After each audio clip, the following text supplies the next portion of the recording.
Ladies and gentlemen, welcome to the Humphrey, to the Coles Auditorium. It's very nice of you to be here. We have a very, very interesting and timely program for you tonight. This is about the 8 millionth time that I have been asked to host something at the Humphrey, and it is always a great honor to do so. We're going to be talking about a lot of things. In a moment, I'm going to tell you some of the things we probably won't be talking about, and that is not because we don't care about these issues, but because we have a time limit. We have a very narrow frame for this, but the working groups will always be dealing with these issues, and so know that if you are filing questions through the internet, on Twitter, on Facebook, or on email, or if you are in the overflow room, which will be established if more people than can fit into this room show up for this, they will also have their questions, as well as yours, that may not be answered by this panel in the time we have. Those will be collected, and they will be referred to each of the working groups that will deal specifically with your questions. My name is Don Shelby. Maybe I should have said that early on. So you know, who in the heck is that speaking? My name is Don Shelby. I'm a 50-year career journalist. And I found myself in the past 20 years working at the intersection of science and public policy. And I have often been a frustrated journalist because they often are not partners going hand in hand. Public policy doesn't always follow the science. I could be even more aggravating in my language, but I've learned to temper it in my retirement that I'm not going to be mean today. But we're going to find out from the panelists what has been accomplished so far, what can be accomplished, what the future looks like, and maybe we can see a roadmap for some of you already working in the world of public policy change, exactly what needs to be done and where it has been successful.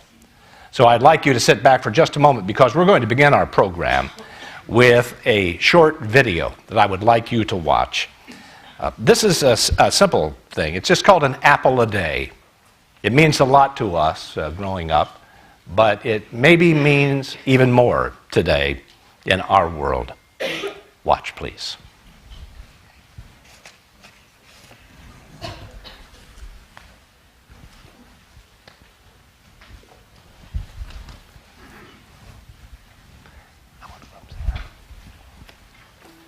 All heard that an apple a day keeps the doctor away.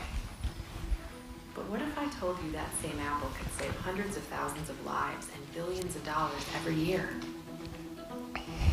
You see, 725,000 Americans die each year of coronary heart disease, heart failure, and stroke.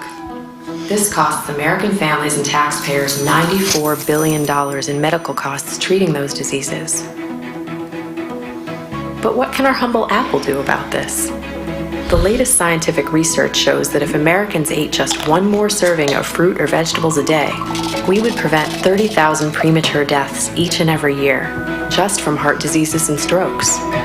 And we'd save $5 billion in national medical costs related to those diseases. That's enough to buy a year's worth of groceries for 1.8 million Americans. Now let's back this up for a moment and see what happens if the apple called in some friends and Americans started eating enough fruits and vegetables to meet the federal government's dietary recommendations. We could prevent 127,000 deaths each year. That's about the population of a city like Topeka, Kansas, which would save a whopping $17 billion annually in national medical costs related to stroke and heart disease. In fact, economists say that people living their full lives, enjoying their families in full health, is worth an astounding $11 trillion. Our apple doesn't seem so humble anymore. But here's the problem. Current U.S. food policy stacks the deck in favor of junk foods while making healthy foods like fruits and vegetables more expensive. The U.S. government spends billions of dollars subsidizing farmers who grow corn and soybeans, which are used to make unhealthy processed foods. At the same time, government policies put up roadblocks that make it harder for farmers who want to grow the fruits and vegetables we need. In the end, taxpayers wind up paying twice for our unhealthy food system, once to subsidize junk food and again to treat diet-related diseases like heart disease and stroke. It's no wonder that both fiscal conservatives and health professionals are up in arms. Even as the U.S. government is encouraging us to eat the right stuff, they're subsidizing the wrong stuff, and it's killing us. How can you help? As individuals, we can and should try to choose healthier foods, but there's more we can do. Contact your congressional representatives and urge them to favor investments in healthy food, instead of subsidizing unhealthy processed foods that are making us sick. Team up with the Union of Concerned Scientists at ucsusa.org/healthyfood. Your heart and wallet will thank you for it.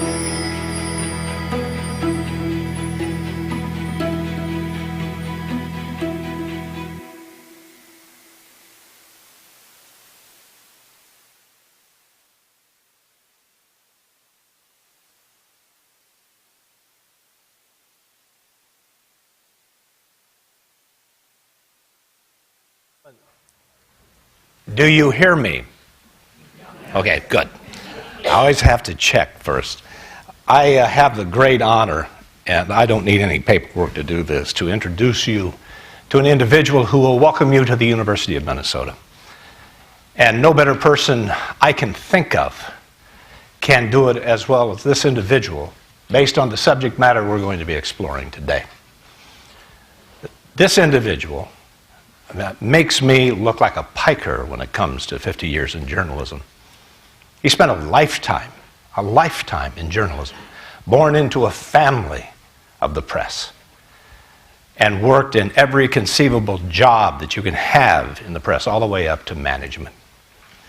And then at a point in his life decided that what he wanted to really be when he grew up was somebody who taught, somebody who ran an institution.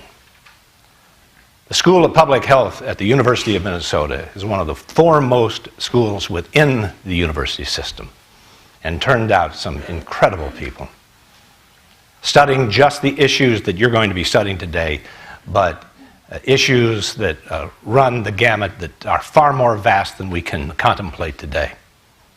He has one person right now studying the MERS cases that have arisen not only in Abu Dhabi, but throughout the Middle East, and now we see that some have arrived in the United States of America, for which there is no cure at this point.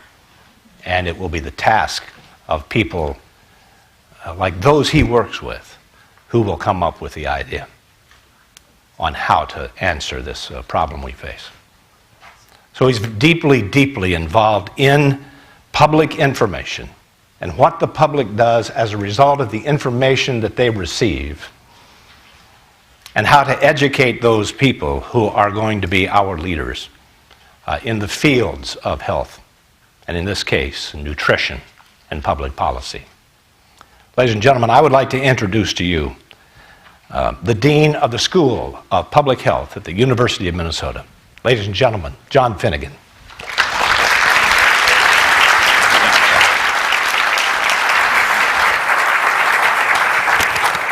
It is a huge privilege to welcome all of you here today for this enormously important topic.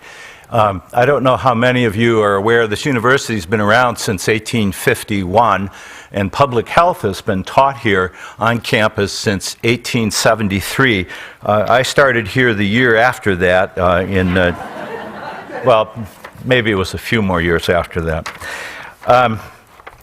I'm looking around this room. It's pretty full. We may have an overflow audience, and I think in looking at all of you who are here, many of whom I know, many of whom I do not, but I think a wise person once said that if you think you're the smartest person in the room, you're in the wrong room. And having all of you here today is extraordinarily important. Spend the hours that you have here wisely to deal with the substance of the key issues that have to do with the interface of science and policy. So this is one of the Louis M. Branscombe forums, as I think you're all aware. And I don't know how much you're aware of Branscombe's career, but it has really been about transforming research into useful knowledge. And that is knowledge that can be applied to address or even solve the wicked challenges of our time. Why? For the purpose of improving the quality of life for everyone. So one of these important areas of application is about public policy. And public policy may have the fastest, the longest reaching trajectory, and the deepest impact in shaping important new directions when you do it right. But it's often also the most difficult to accomplish. And it's not just for reasons of hyper-partisan politics. It takes partnerships, partnerships of experts, advocates, engaged citizens, and yes, the media. That's a lot to manage, even when you can get the various stakeholders to agree on whether it is day or night. But it is the essence of catalyzing and leading and sustaining change. And the lessons of Branscombe's career are the lessons of transforming good science into good policy. And, yes, in doing so, framing and building the public agenda. And this takes time and communication, communication, communication. And did I mention that it takes communication? I think you've got that message. So spend your time wisely here and consider the many strategic and tactical pathways that are available in forging that better future that we are all hoping for. And on behalf of the University of Minnesota, the School of Public Health, and its Division of Epidemiology and Community Health and the Obesity Prevention Center, welcome.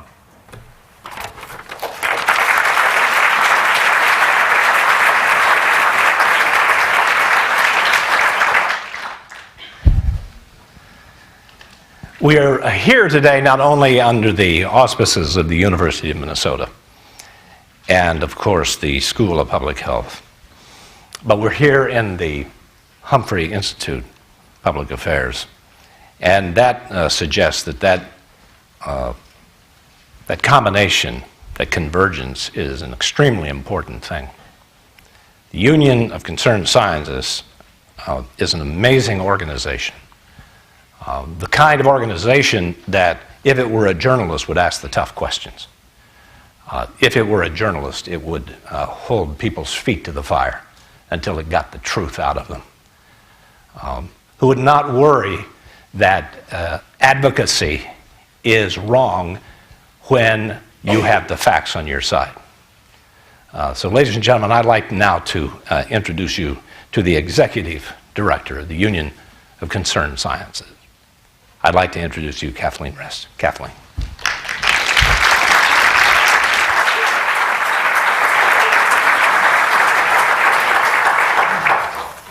Thank you very much, and welcome.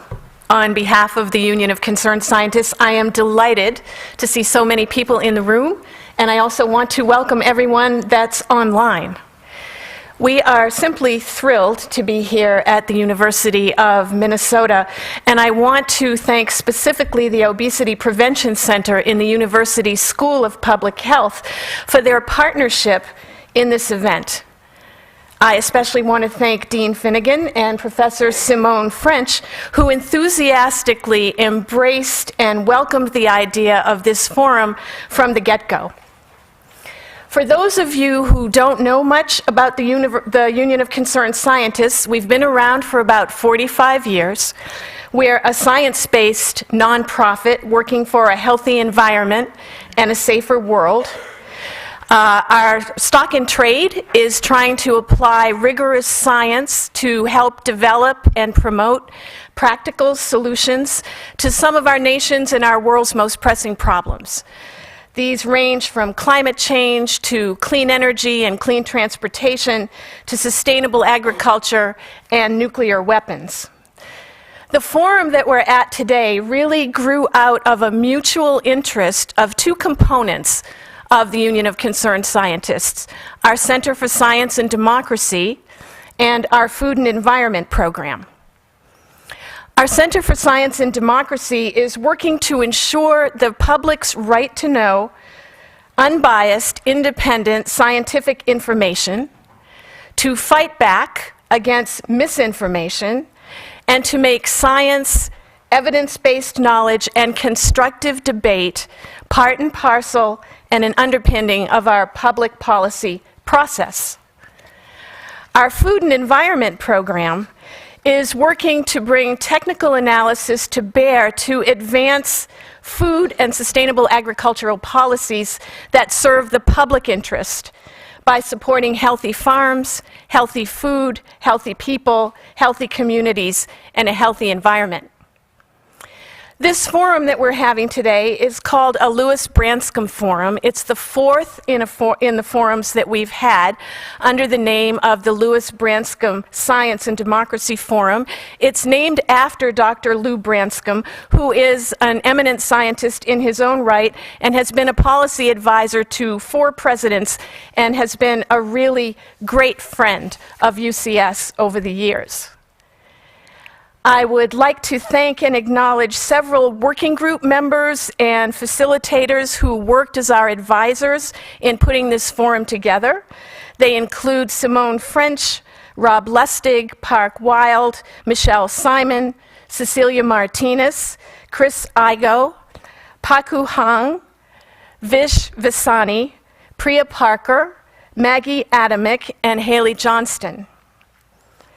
I would also like to thank the many working group participants that were really instrumental in spreading the word about this forum and this public event that we're having right now, and helped us bring such an amazing group and such a large group of people together representing so many broad and different interests and perspectives on this particular issue. I'd also like to thank Sean Otto, the award-winning science writer and co-founder of the U.S. presidential science debate, who worked behind the scenes to help us organize this forum, and who also worked with the Film Society in partnering with us last night to host the free preview of the screening of Fed Up that some of you had the opportunity to view last night. We're also very, very fortunate to have Don Shelby, the award-winning and evidence-driven, science-based, evidence-driven journalist, as our moderator today.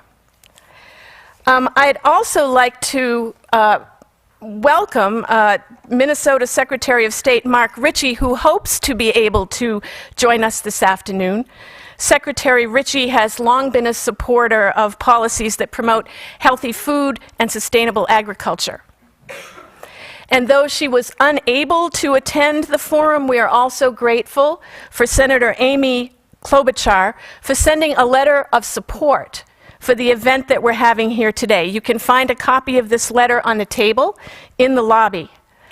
As you know, she is a member of the Senate Agricultural Committee, and as such, she plays a really key role in shaping food and agricultural legislation, such as the recently passed Farm Bill and the National School Lunch Program that's due up next year for renewal.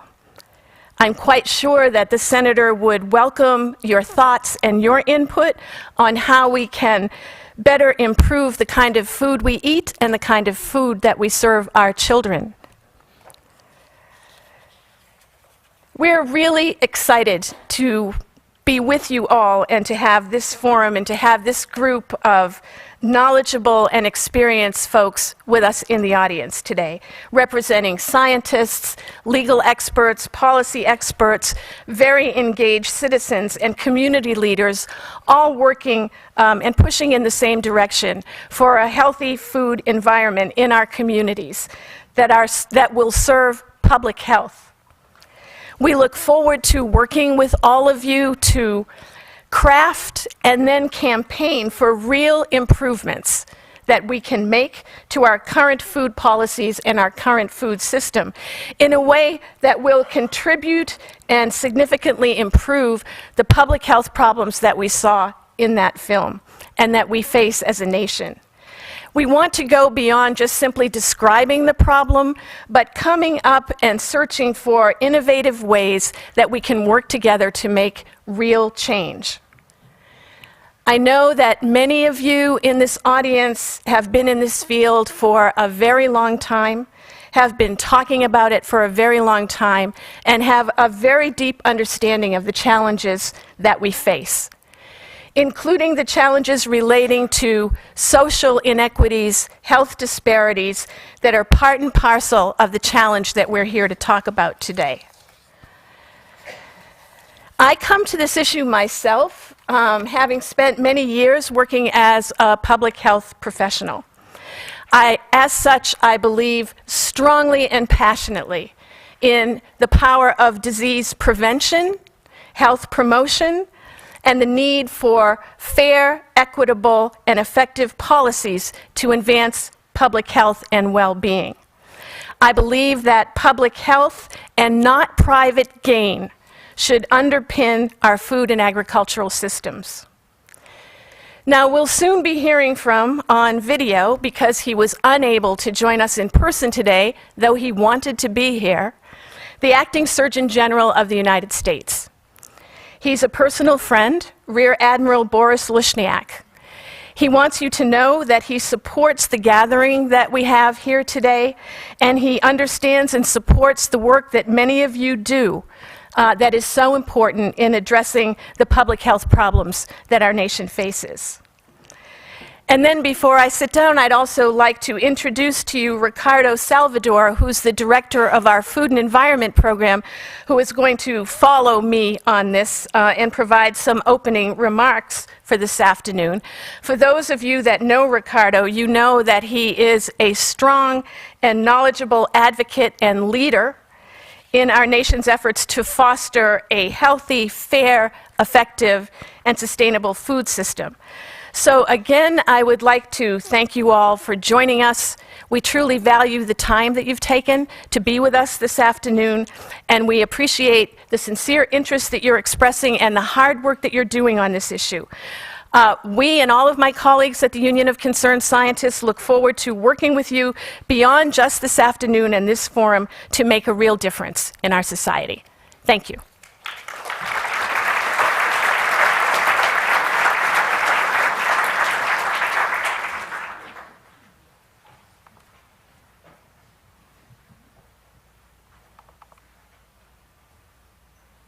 Hello, I'm Rear Admiral Boris Lushniak, Acting Surgeon General of the United States.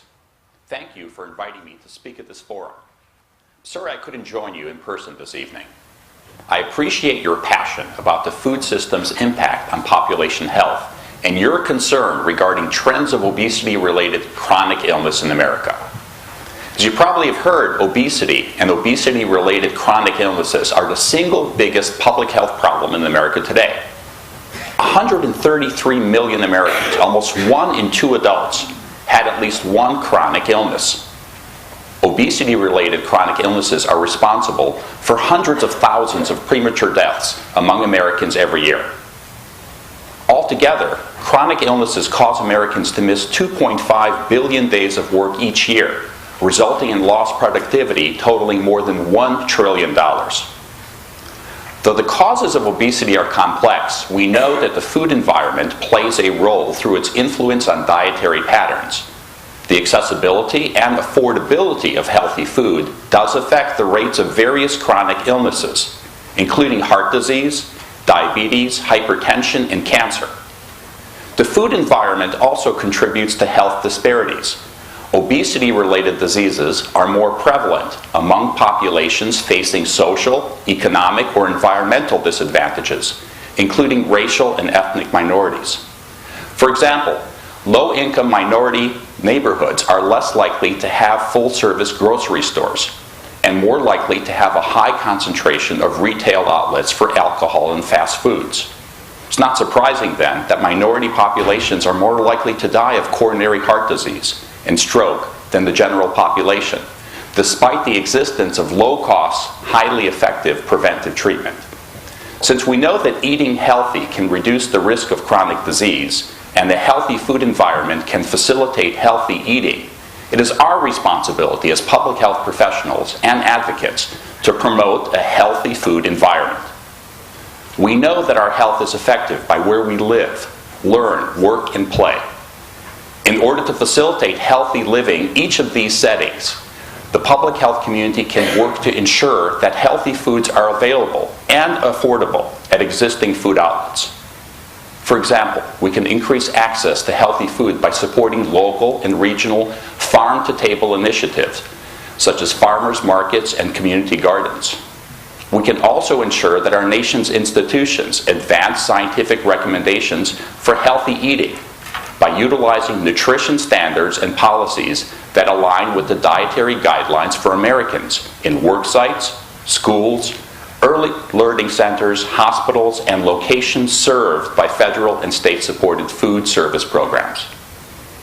Manufacturers and retailers, too, can play a key role in the improvement of the nation's health by producing and serving healthy food options in these settings, as well as by marketing healthy food. Finally, we must also empower individuals and communities to identify and make healthy choices.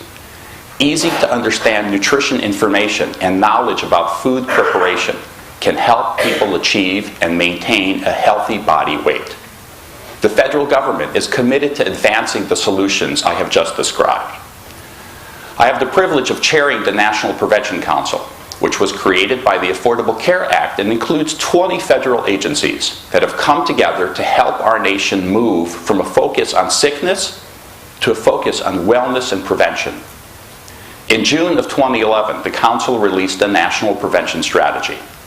The overarching goal of the strategy is to enable all Americans to live longer, healthier, productive lives, and to increase the number of Americans who are healthy at every stage of life.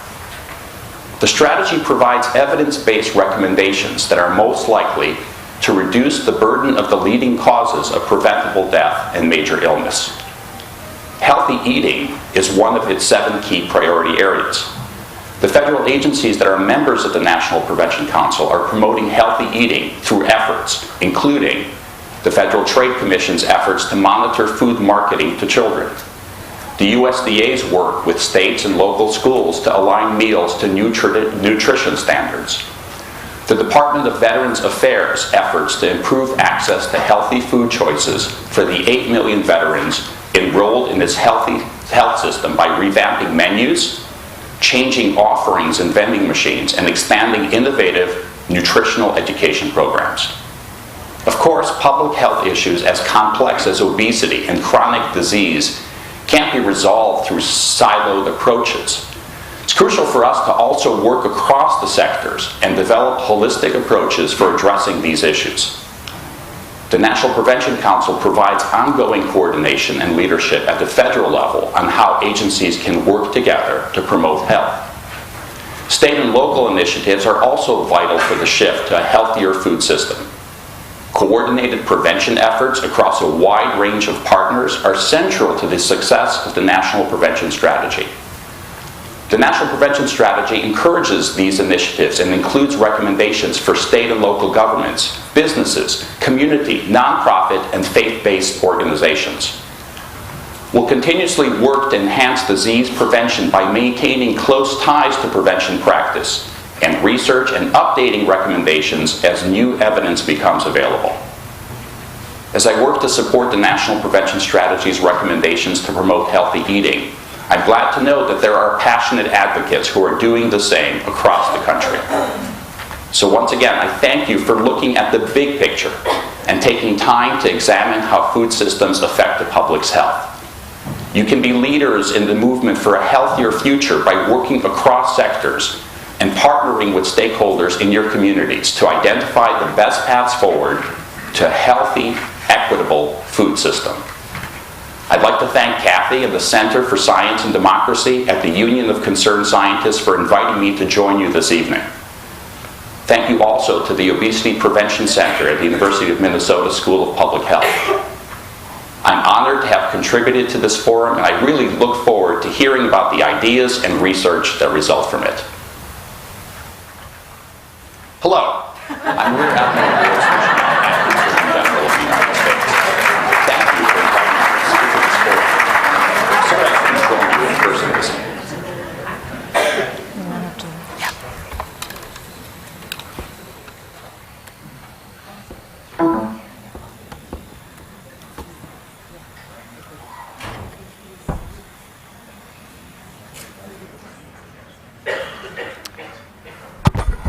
Well, hello, everyone. I appreciate your attendance and your interest in this topic. I have the task of describing the relationship of the nation's food policy to the issues that we've just described.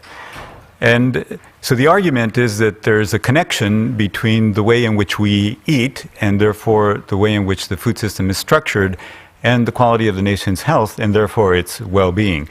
And the reason why this case needs to be made is as a result of a tremendous success story. And I want to emphasize that the success story is a result of intentions that are 150 years old and of policies that were informed by knowledge that were generated by those intentions. And I'm speaking of institutions such as these, which were founded 150 years ago to generate the knowledge and the technology to make it so that today, whenever you get hungry, whether you want something that is native to where you're from, whether you want something that is in season or not, you can go to one or two places to get whatever it is that you want. You can go sit at a restaurant where someone will take care of every detail. You just need to imagine what it is that you want.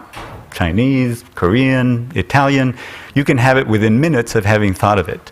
Or, alternatively, about once a week, you can go to a grocery store where you can have your choice of over about 50,000 items that are in constant churn out of about 600,000 manufactured items to make it so that within 5 or 20 minutes at the outside, you can assemble whatever it is that you want to have. And that is a system that's a result of intention.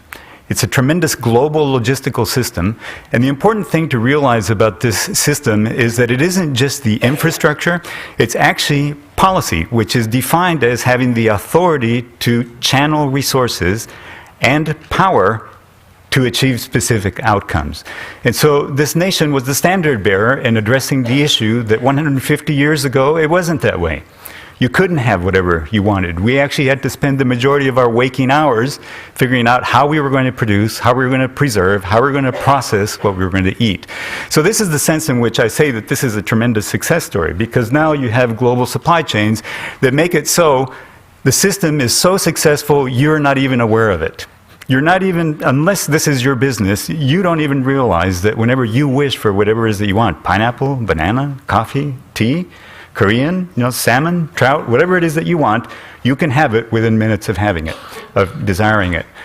And this is a manifestation of tremendous power because you realize there is a global logistical system that is converging on you, channeling the energy, the minerals, the water, the material that's necessary to make this possible, just in case you may need it. And you won't always need it, but still the system must provide for it. So this is a tremendous success story. Now, if there were a one-liner for what the food policy of the nation is, and by the way, there is no such formal policy, but if there were a one-liner to summarize how it actually operates, it is produce all out. Produce as much as possible. Now, there were originally good intentions for that, because after all, that's how farmers make their living. And so the original intention was to increase the standard of living of farmers by providing a market for them. So giving them the knowledge, providing them all the infrastructure in a network of schools just like this one, so that they wouldn't be knowledge limited, and giving them markets so that they would be able to sell what they were so successfully learning to produce in large masses. So this is the system that we have, again, so successful that most of us just are not aware of it. So let me tell you about a study that was issued in January of this year by Oxfam. Many of you may be familiar with it. The study was titled What to Eat, and Good Enough to Eat. You can actually go online and take a look at the details, but I just want to summarize this for you. So what we're looking at are 4 indicators across the top, beginning with, first of all, an overall summation, but then followed by 4 indicators about the quality of food systems in all the nations of the world. And so you know that, I'll just read them to you so you can follow along. There's first of all whether there's sufficiency, whether there's enough to eat, and then whether that food is affordable. It's not to be confused with cheap. Affordability is the ratio of the actual cost against your ability to purchase, your income. So it's important to differentiate between cheapness and being wealthy enough to be able to access the food system. Then there is food quality, and then there is diabetes and obesity, the health component that we're interested in. So just as all of us in this room would predict, here's where the United States is, where best is over on your left, worst is over on your right.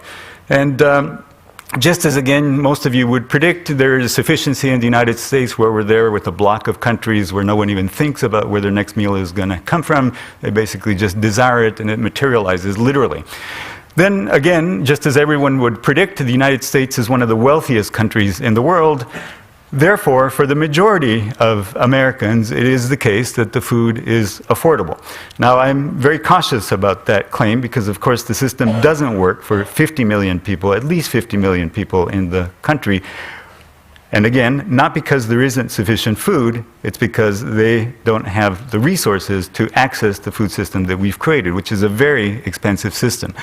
Then again, as everyone would expect, the safety systems that we've put in place most of the time actually make sure that you don't need to worry really about the quality of the food, whether it's going to be infected, whether it's going to be helpful for you in terms of contaminants of microbial nature or fungal nature and so on. On that count, the United States system also ranks among the best in the world. Everyone would predict this. And then you take a look at its relationship to health, and here's where the United States is, with the likes of the most obese countries in the world, such as Fiji and Mexico, Jordan. And the contrast is so stark between the tremendous success of the system and what it actually produces. It's actually backed up by lots of different independent studies. So here's the National Academy of Science study issued also in January called Shorter Lives, Poorer Health. It looks at the health status and well-being of the 17 wealthiest countries in the world. The 17 is kind of a goofy number, and the reason for that number is that's how deep into the list of the wealthy countries of the world they had to go to get to the United States. So, let's take a look at a pithy summary. Mark Bittman looks at these issues, and as you know, he's very handy at syncretizing complicated ideas.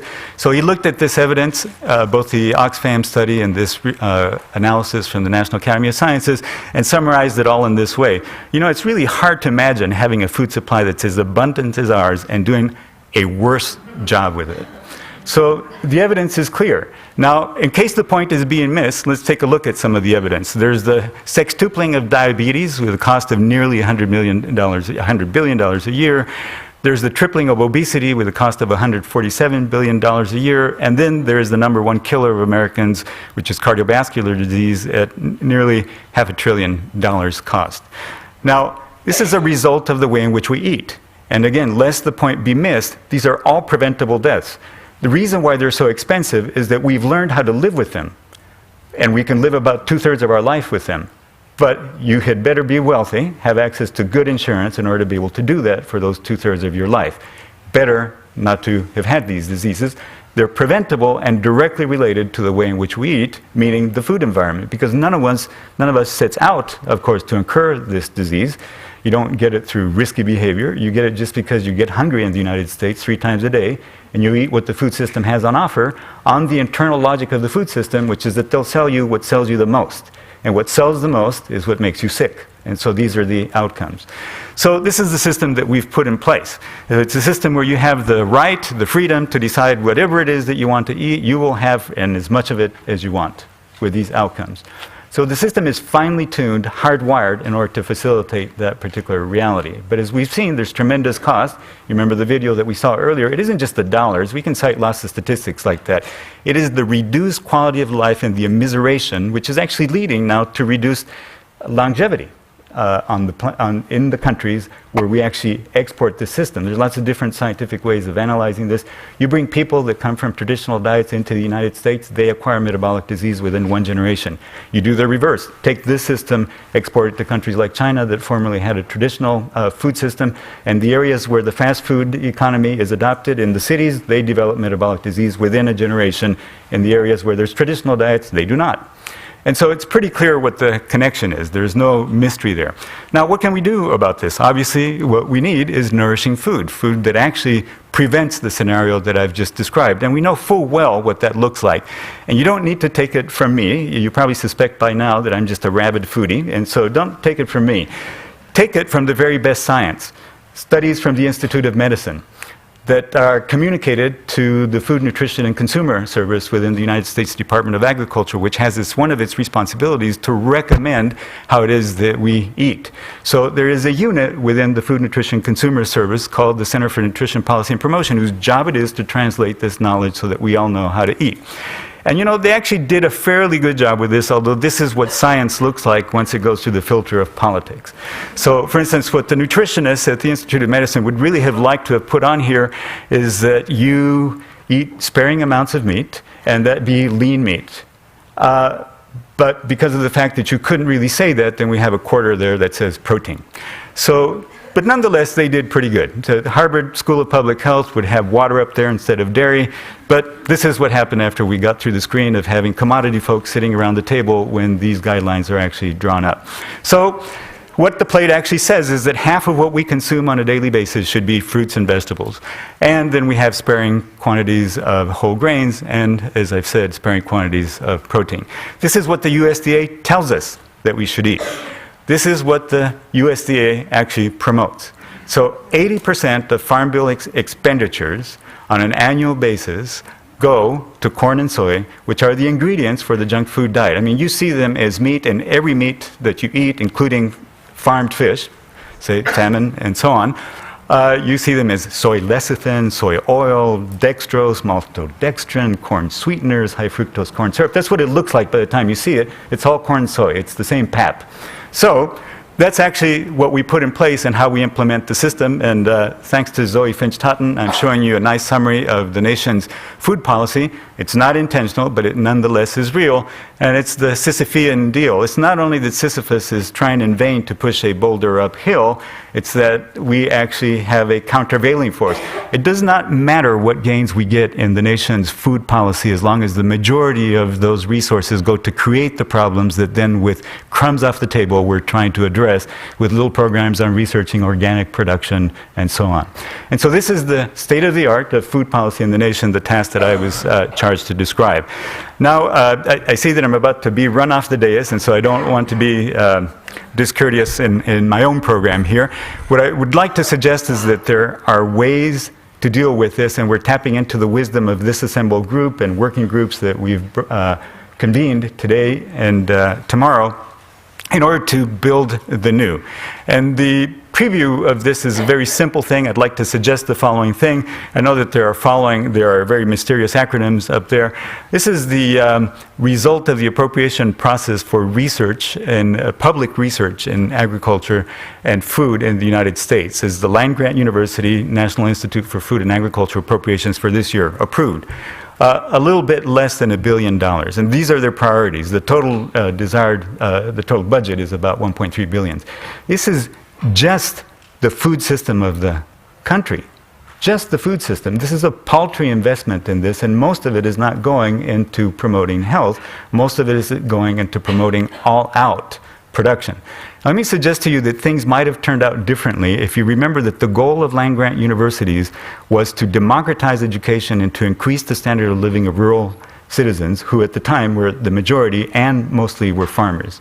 If that had actually been the goal, we would not have put technologists in charge of these universities. We would have said, who are the experts in evaluating what well-being is for rural citizens, and put them in charge. Rural sociologists then would have deployed the development of technologies to serve the social means, the social ends. And so it's too late now to dwell on that, but there's a lesson there. And so let me suggest, this is a paltry budget. The folks that reviewed this budget at the National Academy of Sciences scoffed at this because the budget at the National Institutes of Health for research, just for research, is 30 times that. Now, remember what Kathleen Rest just told us. The art of public health is actually not to get into this situation whatsoever. It is to prevent it from occurring and to promote well-being from the very beginning. A little bit of that money from the National Institutes of Health invested in the land-grant universities, which are kind of, losing their support, casting about, looking for a mission, and being driven into the arms of the private sector. Therefore, the private sector is leveraging all of that public investment, 150 years of public investment. What if, instead of that scenario, we actually had a little bit of that money that's going into medicine and public health research, not on the curing end or on the health maintenance end, but in the health promotion and prevention of disease end. If that were what the land-grant system turned its talents to, and we put public health specialists as its administrators that then deployed its resources to serve that end, you would have no stronger supporter than me for that. So this is a suggestion for what a different scenario might be.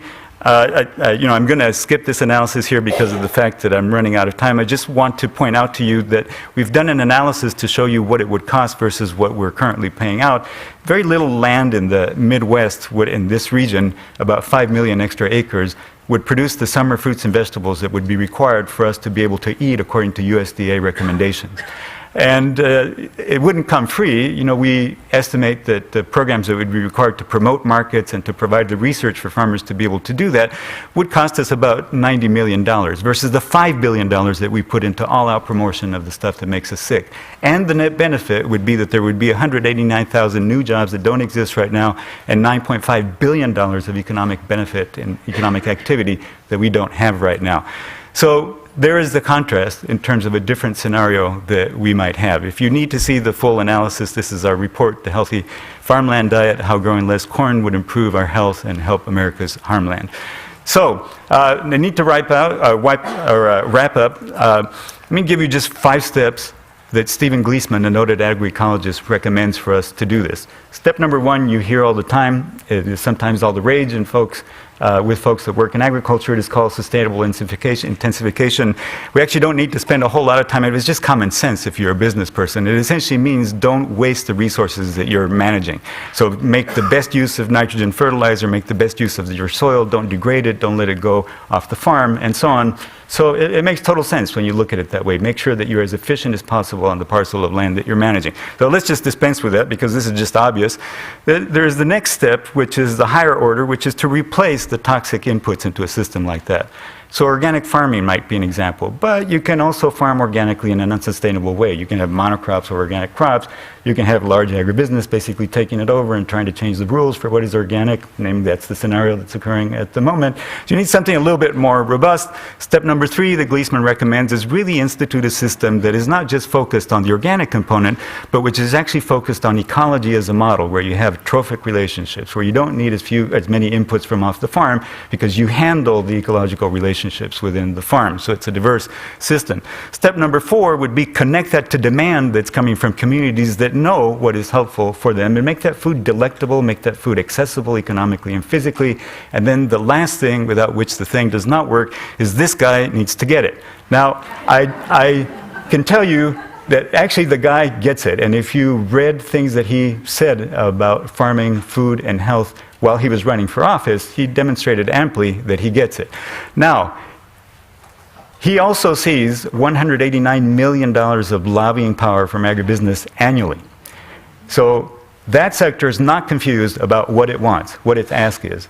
But when you talk to him about the food movement, he says this, literally, I don't see it. Where is it? What is its ask? So until there is a politically important ask and a powerful political force that translates into votes that these people can see, then we are just talking about empty advocacy. The advocacy that we're talking about here needs to be backed up by political power, organizing, movement building, uniting all of the folks that normally say we're all in the food movement, but don't often work together. And so with that, I would just like to tell you that the obvious conclusion here is that clearly what I've described to you is the American project. It really is about life, liberty, the pursuit of happiness. This last goal we can't have unless we address this particular item. Let me tell you one last reason why I think this is a very appropriate thing to advocate for. And this may sound sentimental to you, and it is just the honest truth. So I wasn't born in this country. I came here when I was a fully cooked teenager. And because of that, it still happens to me that I see Americans in the United States through the lens of somebody that was brand new to the country. I notice what makes Americans different. And here's one thing I can tell you about Americans, and it is that Americans are never happy, never satisfied. Things can never be good enough. So, here's an example. You just painted your porch, and before the paint is dry, you're saying, I should have thought about this different color, or there's a different type of paint that will, be winterproof, and I should have used that, would have gotten 5 years more out of that. Or you just built an addition, and you thought, boy, if I had thought about designing it a different way, I would have had, 3 extra square feet in that closet. It's the American way, and so it is with the food system. So it isn't enough that we've licked production, productivity, efficiency, large scale. Now we need to produce in such a way that it doesn't exploit nature, it doesn't exploit people, and it promotes health. That's the American thing to do. Thank you.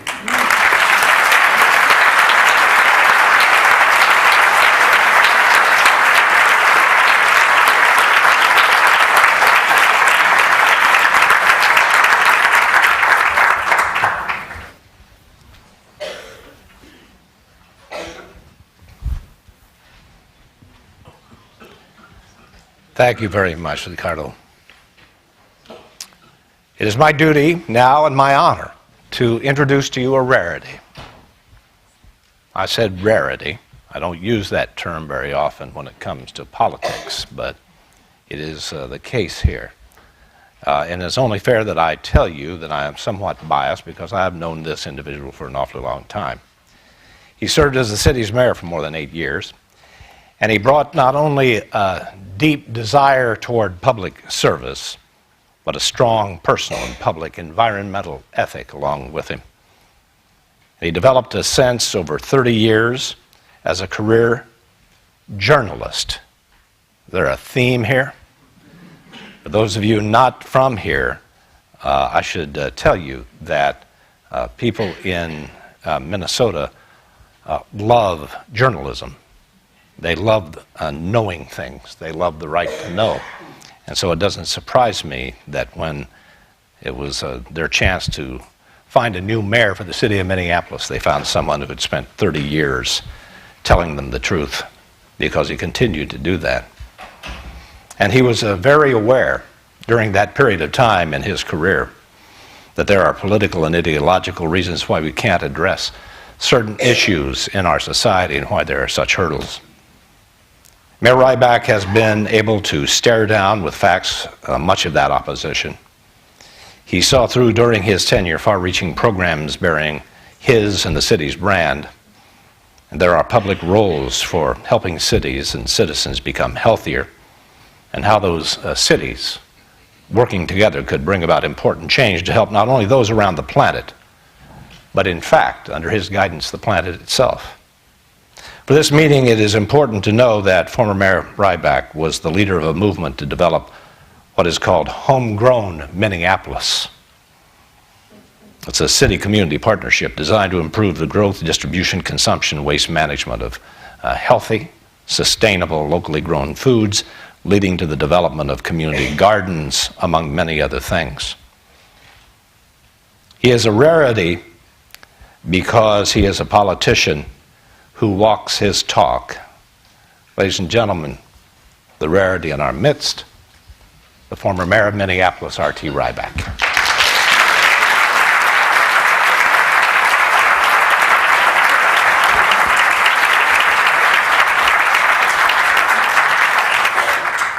That's pretty wonderful, Don. Thank you very much. All set? Give me 1 second. Great, thanks.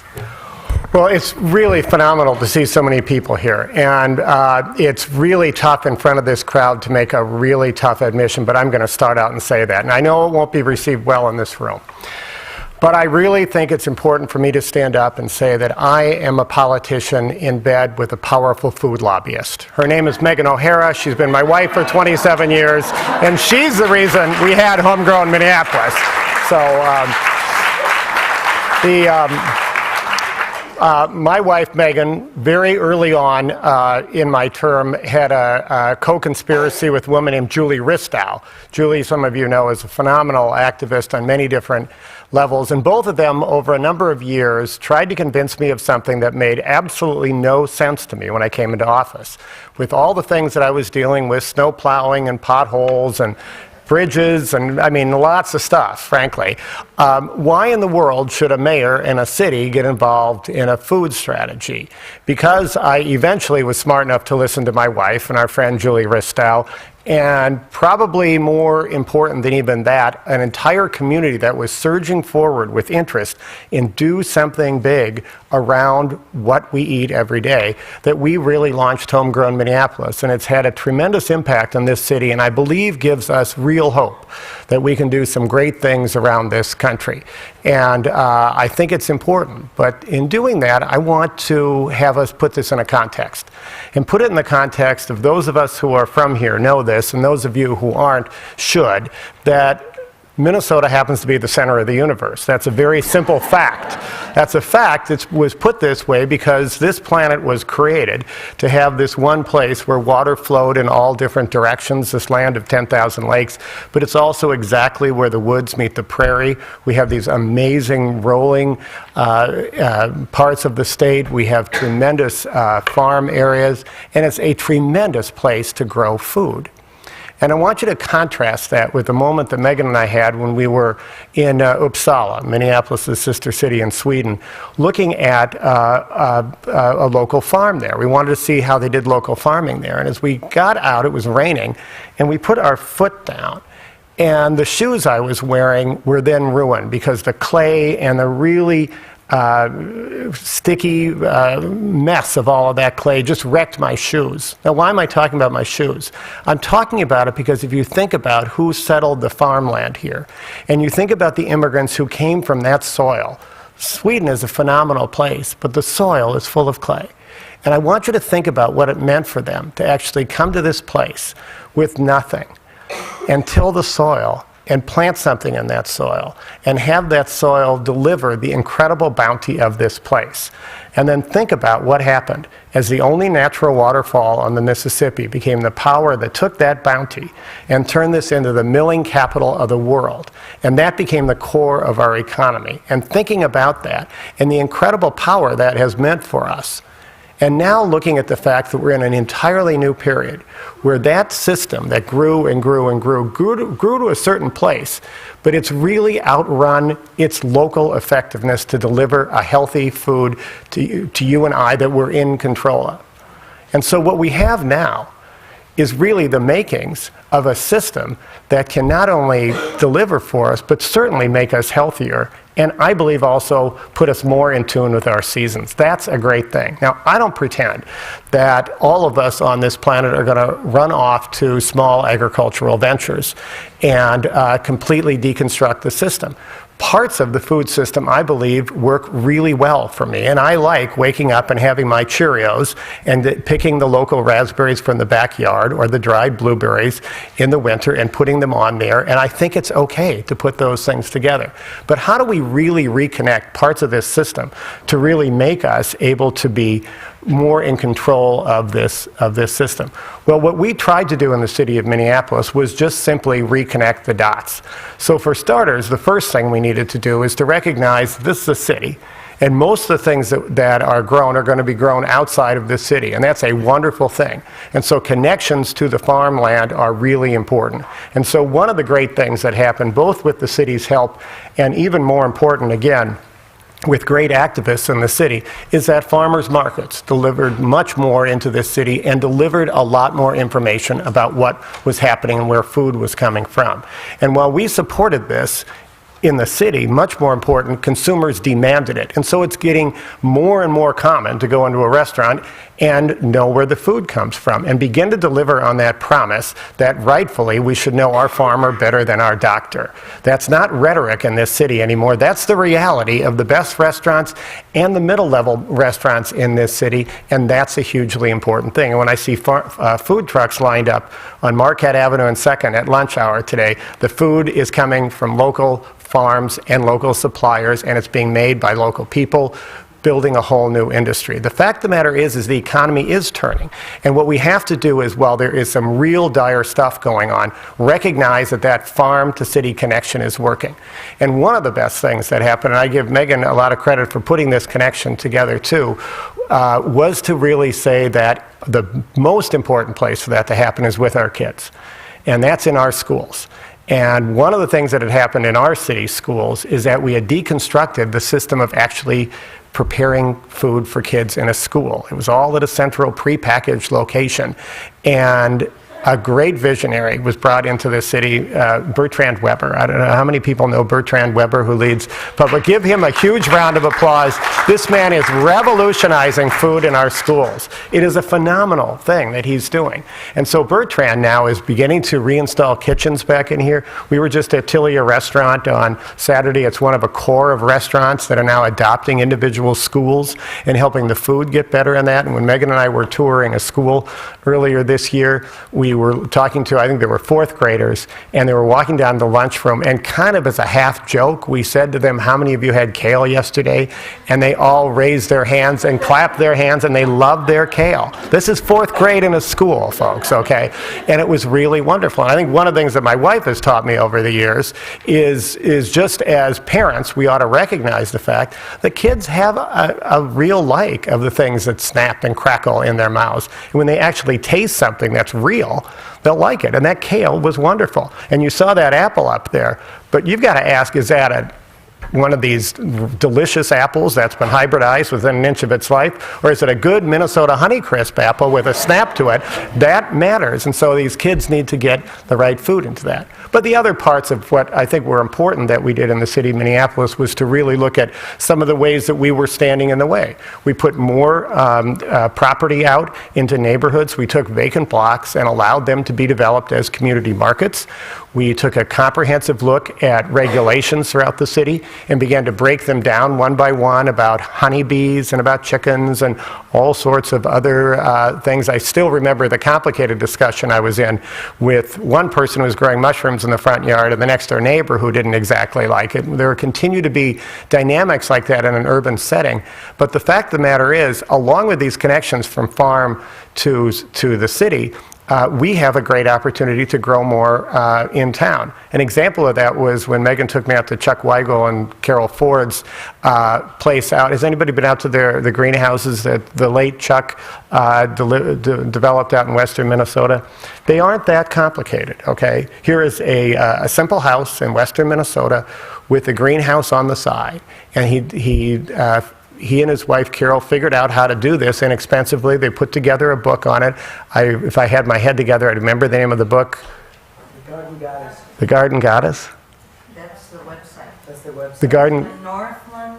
Northland Garden Goddess. Okay, I should know this, but it was just mind-blowing to me how simple this could be to put it together. They put it all out there on a website. They delivered the book. We were working with them in North Minneapolis before he sadly died. But beginning to develop more of these greenhouses and hoop houses is a great opportunity. It's also clear that we have land that we sit on here in the city of Minneapolis.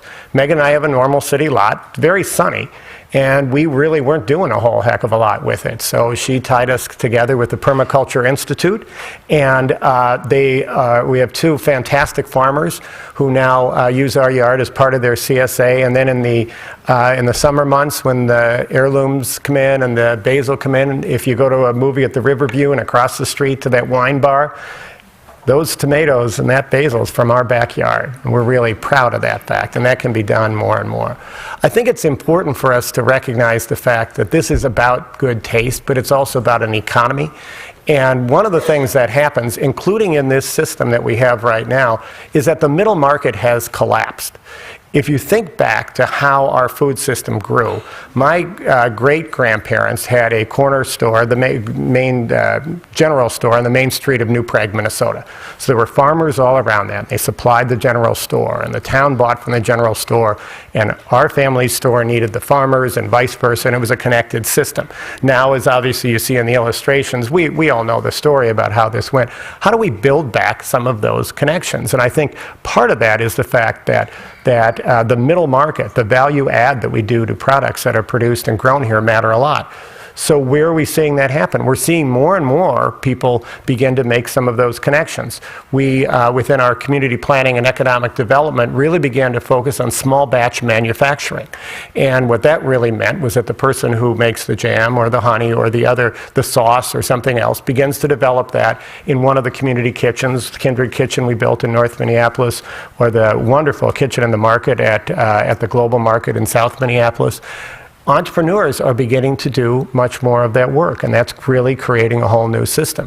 Kickstarter is helping. Bee's Knees, I don't know if you know the wonderful women from Bee's Knees who do terrific honey, just did a fantastic Kickstarter campaign. There's another exciting one right now for Mississippi Mushrooms, which is a great new business, and they go to Boom Island, which is one of the great local brewers in town, and take their byproducts and use that to grow the mushrooms. So there's a wonderful system we're getting.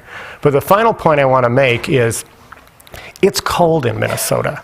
Anybody notice that? And there are times of the year that are not fun to be here. Why do people live here?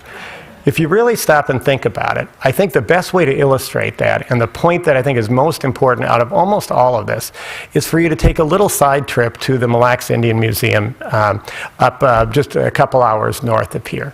And they have 4 very wonderful but fairly simple dioramas there that talk about how Native people lived in this climate. And they talk about how they moved from one part to the other and ate different foods that were in season and moved throughout the land down to the lake, back into the forest when the sap was flowing. And we have to recognize the fact the gift we have in this climate is the gift of the season. And if you really get back into the idea that I'll eat a certain food in a certain time when it's ripe, and I won't eat its lousy fake production in a later time, because you know what? The tomato you get in the middle of January just ain't that good. The fact of the matter is, if we get back in a rhythm with it and recognize that in Minnesota, of course, we're not able to have everything we wanted in the middle of winter, and of course we're going to supplement that with foods from other places. But the more seasonal we are, the more like the native people who lived here that we see at Mille Lacs and we really get a great illustration of every day, the more in rhythm with this place we are, the more we recognize that we're not just placed on top of this land, we're of it. And I think what's so important to us is to look at this, that the fact is our bodies were built for that, our emotions were built for that, and more important than anything else, we can remake our economy based on a food that delivers better for us, tastes better, and I believe is a much more sustainable byproduct for us. So I welcome you all to Minneapolis. Spend money while you're here, of course, and spend it on local food. Thank you so much for being part of this.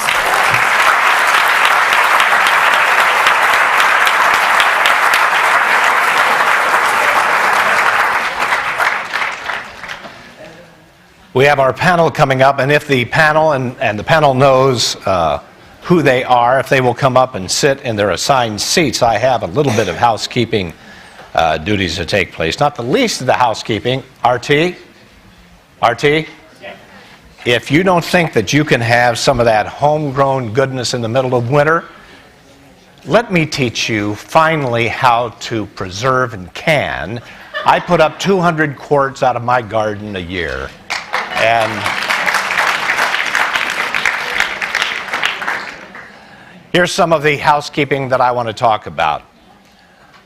You came here today to talk about food policy, and let me tell you that I know as well as anyone that there are 10,000 different approaches to this subject. Everything from global warming to population. But let me tell you something. It is broad, and there are many controversial issues that we could cover and address in a forum. But our intention is to focus on the public policies that can improve accessibility, affordability, and the opportunity for all Americans, and that support their health and well-being. We have specifically decided not to deal with the issues of feeding the burgeoning population of the planet, how to increase food production to do so, and we've also decided not to deal with the use of GMOs generally, though of course the accurate labeling and sourcing of food so that citizens have better information may become part of this discussion in one way or another, touching on the labeling of these products. We're not dismissing in any way the importance of these issues for public information and discussion, but simply trying to focus our time on these 2 panels and the attention in this forum on connecting public health science to the knowledge of food policy. So you're going to be given cards, 3x5 cards, and we want you to be a part of this. I'm only going to ask one question, actually 2. One's just an opening, and then there is going to be one question that will get us started. The rest of it will rely on you and those people who are watching online, and we're going to continue this discussion. And for those of you who have something very important pending, let me just tell you we're already running about 40 minutes behind. So keep your seats if you can, because I think you're going to be rewarded. Now we're going to begin our panel. Hello, everyone. Hello. It's nice to have you. We're going to start with opening statements. I think that's what it would be called if you were in a court of law. But I want to say what this is about, and it's in your program. Learning from local. That's what your panel is. Learning from local. How states and localities are stepping up and leading a charge for a healthier, safer, and more sustainable food system. Everybody will have 4 minutes to explain what their program is that they're currently working on. And I would like to start with Mindy S. Kerzer. She's the chair of the Minnesota Food Charter Steering Committee. Okay, thank you. Yes. I'm very happy to be here. Can you all hear me? I can't tell if the microphone's on. Sounds like Here, would you, I don't want to touch it. Would you move it right to there? Can you do that? Really? I can? I think you look really nice with long hair. Thank you very much. Can you all hear me now? Okay. So I'm Mindy Kerzer. I'm a faculty member at the University of Minnesota.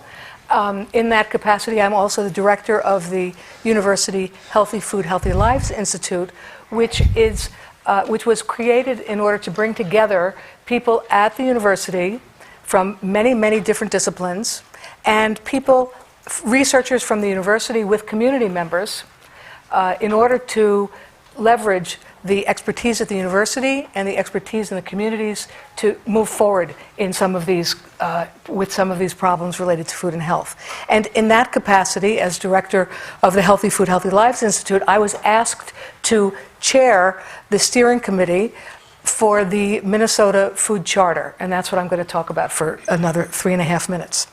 The Food Charter is in the process of being developed.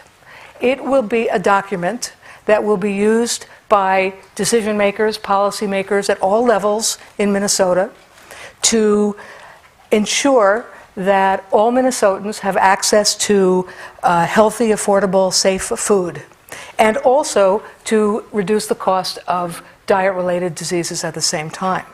So that's the purpose of the Food Charter. It will, as I said, be a document that will be launched this fall, and the process has been led by the steering committee, which I chair. And the steering committee is a fabulous group of people from across the university, across the state, from a number of different regions, sectors, cultural groups, and communities who are sort of overseeing the process of developing the Food Charter. And the process has been extremely inclusive. It's been a grassroots process. Rather than having a group of experts defining what needs to be done, we've gone to the people and have held just about 150 different events all across the state. Nearly 3,000 Minnesotans have provided input into what they think needs to happen in order for us to have an optimal situation for people to have access to healthy food. So we've had more than 150 events. People have completed nearly 400 online worksheets, and we've had over 90 focus groups and interviews and a 2-month virtual town hall forum. So we really have tried to be as inclusive and get as much information from as many people as possible. The key findings you can see on our website, which is mnfoodcharter.com, if you're interested in following us over the next period of time. And there are a number of key findings, some of which are obvious and some of which are less obvious. And some of the input has been the sort of things that you would expect. We need to increase healthy food where we work, live, learn, and play. We need to strengthen the system, supply, and sources of healthy foods. But then some were not as expected. We need to increase food skills. We need to bring back what used to be called home economics into the schools. And in fact, at the University of Minnesota, the institute that I'm directing has a college course. That's a laboratory course that involves cooking, learning cooking skills for college students. So we're attempting to do that at the university, but it needs to be done at obviously a much younger age so that people will feel skilled and able to prepare food.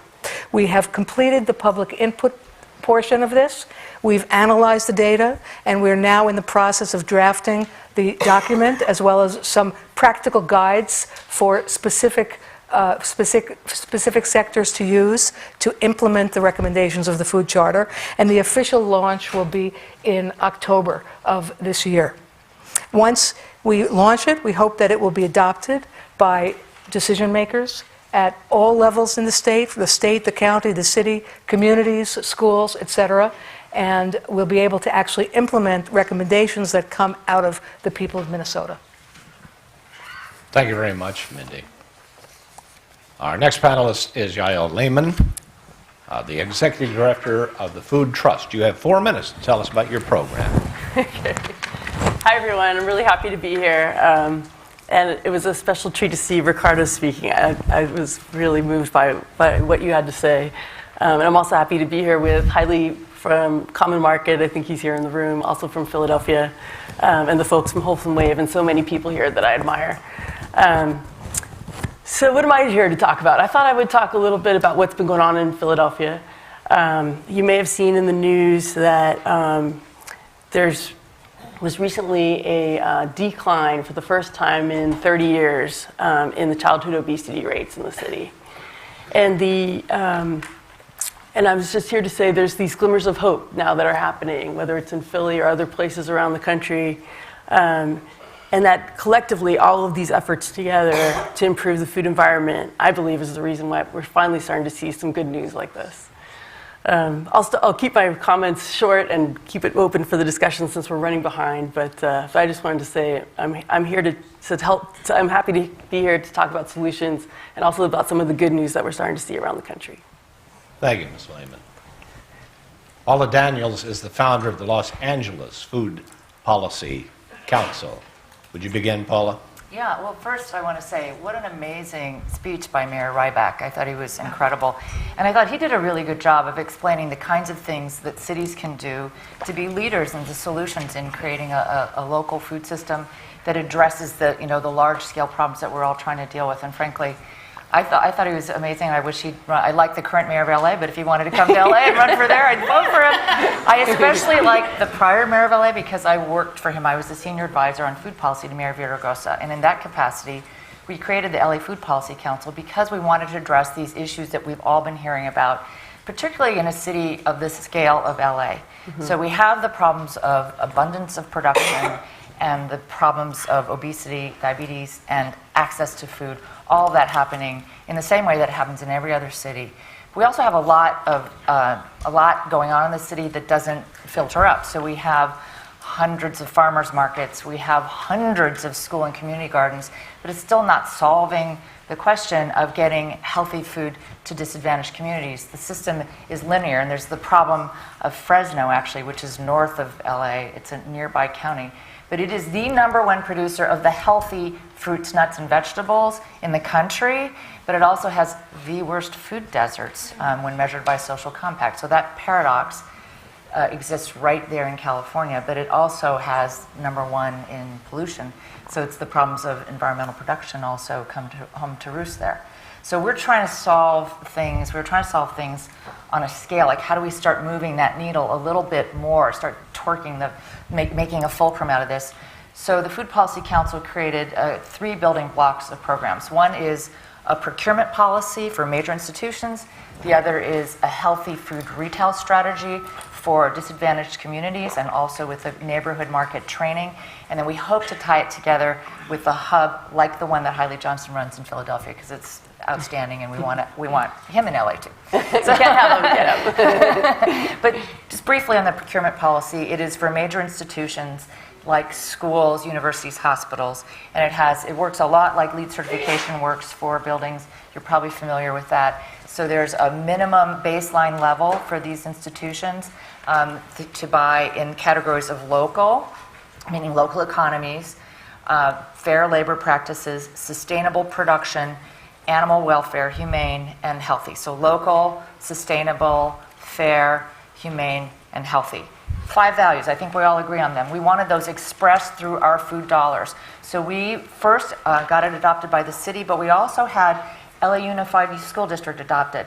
It's the biggest food service provider in the city. They have a $150 million food budget, and they are serving 650,000 meals a day.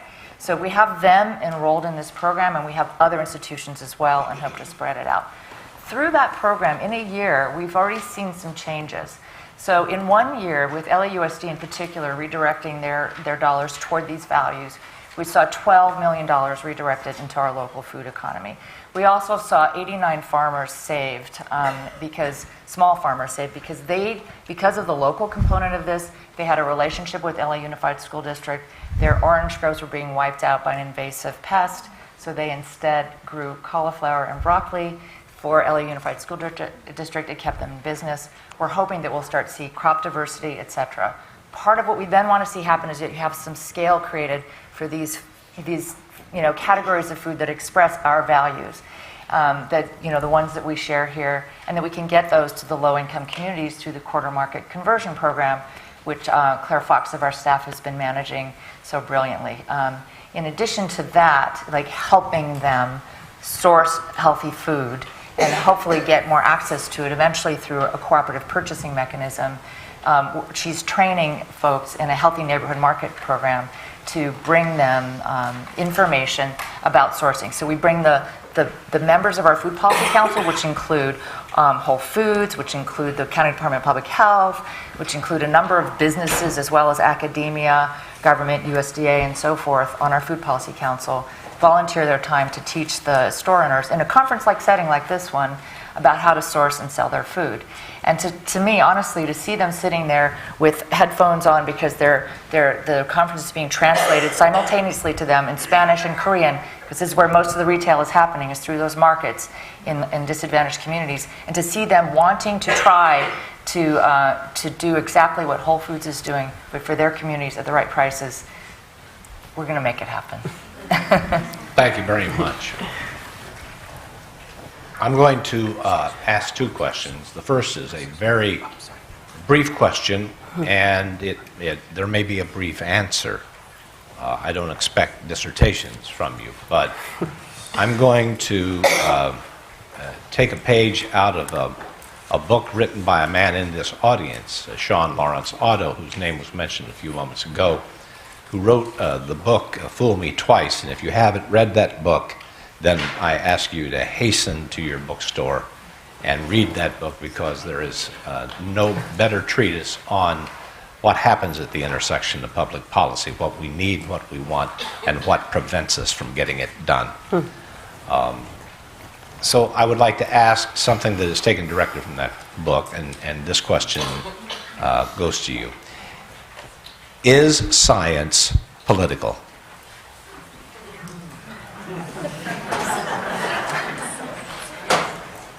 Yes.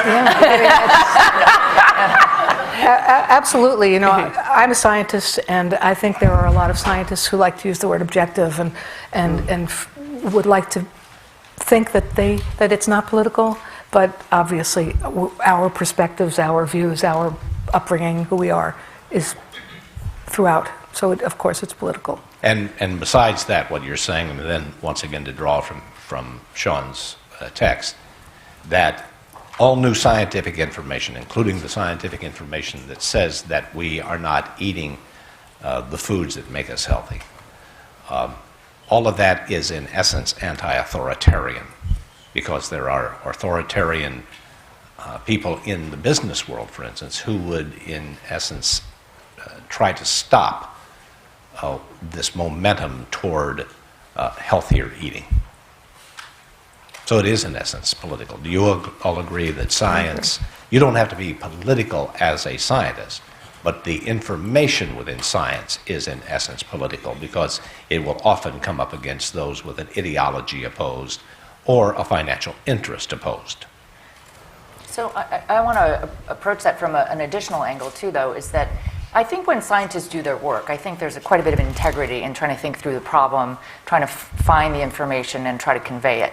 But and then there's debate that can happen around the value of the information or the conclusions drawn from the information, I think.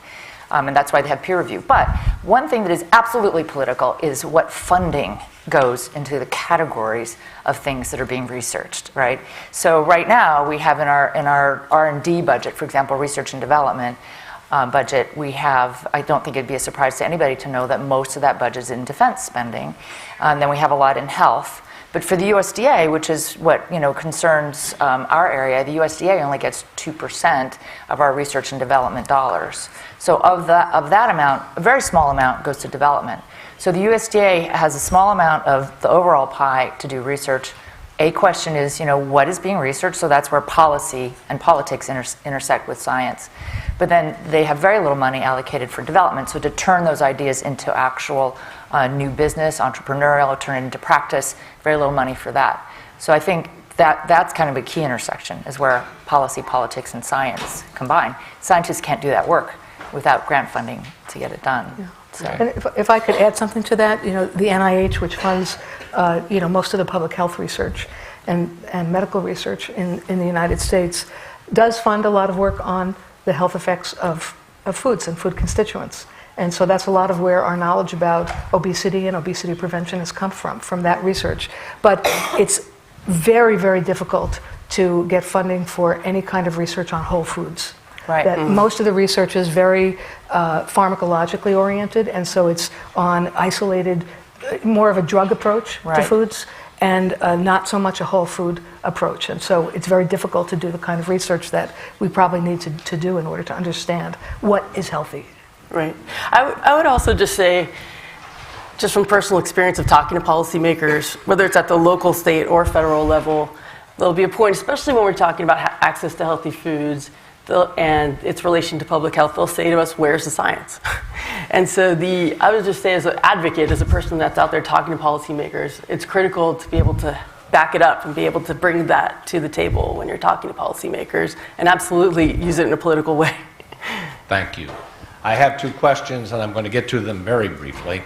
And I have this one leading question that I would like you to spend a couple of minutes on each. And that is, how do you take these excellent programs that you've already established and we believe, based on your testimony, seem to be working? How do you elevate these excellent local programs into be a national policy? Mm-hmm. How do you take what you've already learned and make it a national policy? Let's start on the other end. You start. Well, I mentioned my Mayor Villaraigosa, for whom I worked as a senior advisor. I was in his administration for the entire time he was there. And, I will say, too, what Mayor Ryback said, he didn't start off campaigning on food policy. Mayor Villaraigosa didn't campaign on food policy. But when he realized that we had the opportunity to do this, he seized it and moved it forward. And said, I didn't campaign on it, but it's one of the most important things a city can do. So he was also president of the U.S. Conference of Mayors, and while there, he created a food policy task force. So the effort there was to combine the efforts of food policy directors from around the country. Efforts like this one, bringing people together from around the country, are important. But I think a model that we could consider is having a robust local food system in every region, however you define the region. For LA, it's Southern California. For the Bay Area of San Francisco, perhaps it could be the Bay Area, however you want to define it. But have these elements that we all know are so important work together in a robust system, maybe even design metrics for that, for how we think that might work. And then take the common elements of that. Sam in our workshop today called it the keys, the common elements of that, and have those be connected somehow across the entire country, and end up moving it forward as local regional systems into something that becomes a national policy. I'm going to quickly talk about my native Hawaii. I'm from Hawaii, and pre-contact times, we had the organization, the political jurisdictions were actually watersheds, or ahupua'as, and the chief was responsible to maintain that area, for the following generations. But it was a political, social, environmental, and economic unit, and it operated in that way. Each chiefdom handled it that way, the food shed and all of that. But together they became a kingdom. And Hawaii sustainably fed itself in a pre-contact population of about 1 million, and right now it's about 1.25 million or so, and 95% of its food is imported. So that model, that village overlay on a global food system is what I think we could start striving toward. Well, in Philly, we have an example of that. Actually, speaking of the science, so there was a study that came out around 1999 showing that Philadelphia had the second fewest number of supermarkets in the country. And if you had gone to Philly, you would see there's very few places to shop to find affordable, high-quality food. Most people were going to corner stores, and as many of you guys know, most of what's at the corner store is basically lottery tickets, candy, and soda. And as a result, Philadelphians' health suffered quite a bit. We ended up pulling together some maps where we overlaid the low-income areas of Philadelphia, the areas with the highest rates of diet-related death, and then the areas with the low access of grocery store sales. And we saw that those overlaid perfectly on top of each other and brought those maps to City Council. Long story short, we had a task force, came up with public policy recommendations, one of which was to create what we call a fresh food financing initiative, grant and loan dollars that could go directly to grocery store operators to open up in areas that were underserved by grocery stores. I'm happy to say that the attention and success of that program has now risen all the way to the federal level. There is now a program called the Healthy Food Financing Initiative, which gives out grant and loan dollars to community development banks throughout the country, not just for grocery stores, but also for aquaponic farms and public markets, and to help improve the choices at corner stores and bodegas. So, I've seen firsthand that it's possible to take something from the local level and bring it all the way up to the federal level. As a model. Yeah. Yeah. I actually think that a lot of this work has to be done at the local and regional level. I think that there are some things like the Farm Bill, obviously, that need to be dealt with at the federal level, but the answers to some of these questions and problems are going to be different in different communities. In Minnesota, we even see it within Minnesota, that we have a number of different cultural communities. We have a large Native American population, a number of different tribal communities. We have a number of different immigrant communities, and food means different things to them. And the issues that they're confronting and the solutions to those may be quite different than for some other people. And I think regionally, depending on geography, climate, resources, and economy, the answers may be different. And so I think that what we're doing in Minnesota, developing a statewide food charter, there are 3 or 4 others that are as well. And what we would like to see is a network developing of states and communities that are working on this, that can all be relating to each other and somehow, a coherent, doing coherent work together. All right, now we're quickly running out of time, and I want to turn to these questions, some of which have come from the internet and some of which have come from inside this room. So I'd like you to spend about a minute, think about a minute that you could spend on this, so put your most salient information within that minute. Have you found any successful models? And then what I'd like to say this ahead of time. You can talk to each other. You don't have to wait for me to be the interlocutor. If you have something that you want to pick up on something that someone else has said, just jump in. And so this is more of a discussion than me just firing questions back and forth that you feel like this is your panel. You can discuss what you need to. Have you found any successful models for procurement for small local retailers, such as the ones you just identified, the pop and the candy and the popcorn, such as corner stores which don't have existing procurement channels for fresh produce and other good, healthy food? Yeah, I can pick that one up. Just 1 minute. But so corner store. So I'll just use the Philadelphia example. The corner stores that we work with about 1,000 corner stores in Philadelphia, and we call them part of our Healthy Corner Store Network. And within that network, there's different levels of how many healthy products they might be selling at any given time. But we work with about 1,000 stores, and a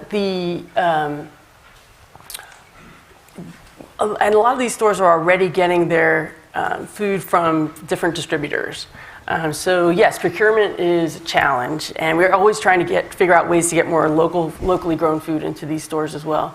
But part of it was just identifying and figuring out who was already distributing to these guys and gals, and then tapping into that. And that was a big, in Philly, it's a group called Jetro, is one of the biggest distributors. But already working with the existing channels was great. But we are also trying to figure out different ways to create our own distribution system as well. So I have a follow-up question on that then. So one of the things we're contemplating in LA is, because Philadelphia is way ahead in corner market conversions and done an amazing job there, but we're contemplating forming a cooperative purchasing arrangement with the corner market owners so they don't have to spend their time, it's hard enough as it is for them, to go source the produce. So it's in the process of being put together. Have you toyed around with that idea? It's a great idea, and I bet Hailey could speak more intelligently about that than I can. But we have seen that there are smaller networks that maybe there'll be a group of 40 people that know each other, and they'll work together around this. But we haven't done a collective thing across the entire network. But anyway, it is a great thought because there's a lot of power in coming together, and a lot more purchasing power that way as well. Mindy, have you seen any examples of that? Right now in Minnesota, there is a lot of experimentation going on. It's funded by the state and foundations using lots of different techniques trying to work on this exact issue. One example that's been successful is a Quick Trip gasoline station in southeast Minneapolis. It's a chain. They're working on having healthy foods, having less of the fast foods, more of the fresh foods, and they've been very successful and are trying to replicate it around the state, including in rural areas where this is also a problem. It's in Minnesota. It's not just a problem in the cities, but also around the state in the rural areas as well.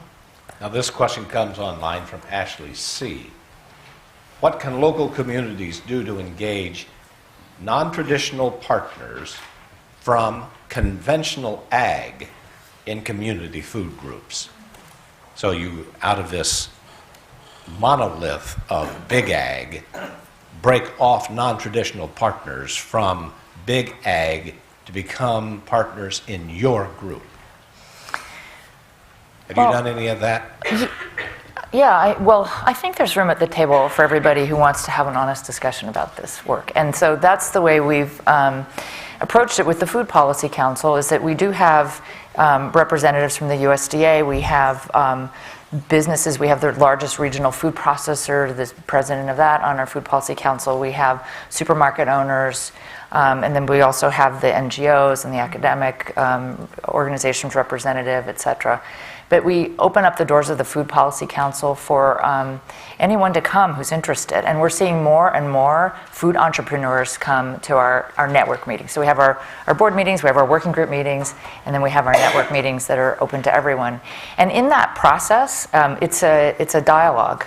It keeps the communication going. So there are business people who come. There are distributors who come to our meeting. There was a distributor who participated in our working group meeting, which developed the Good Food Procurement Policy. And from having that distributor participate and having the school food services director participate, we were able to craft a policy that we knew would be implementable, that they could accept.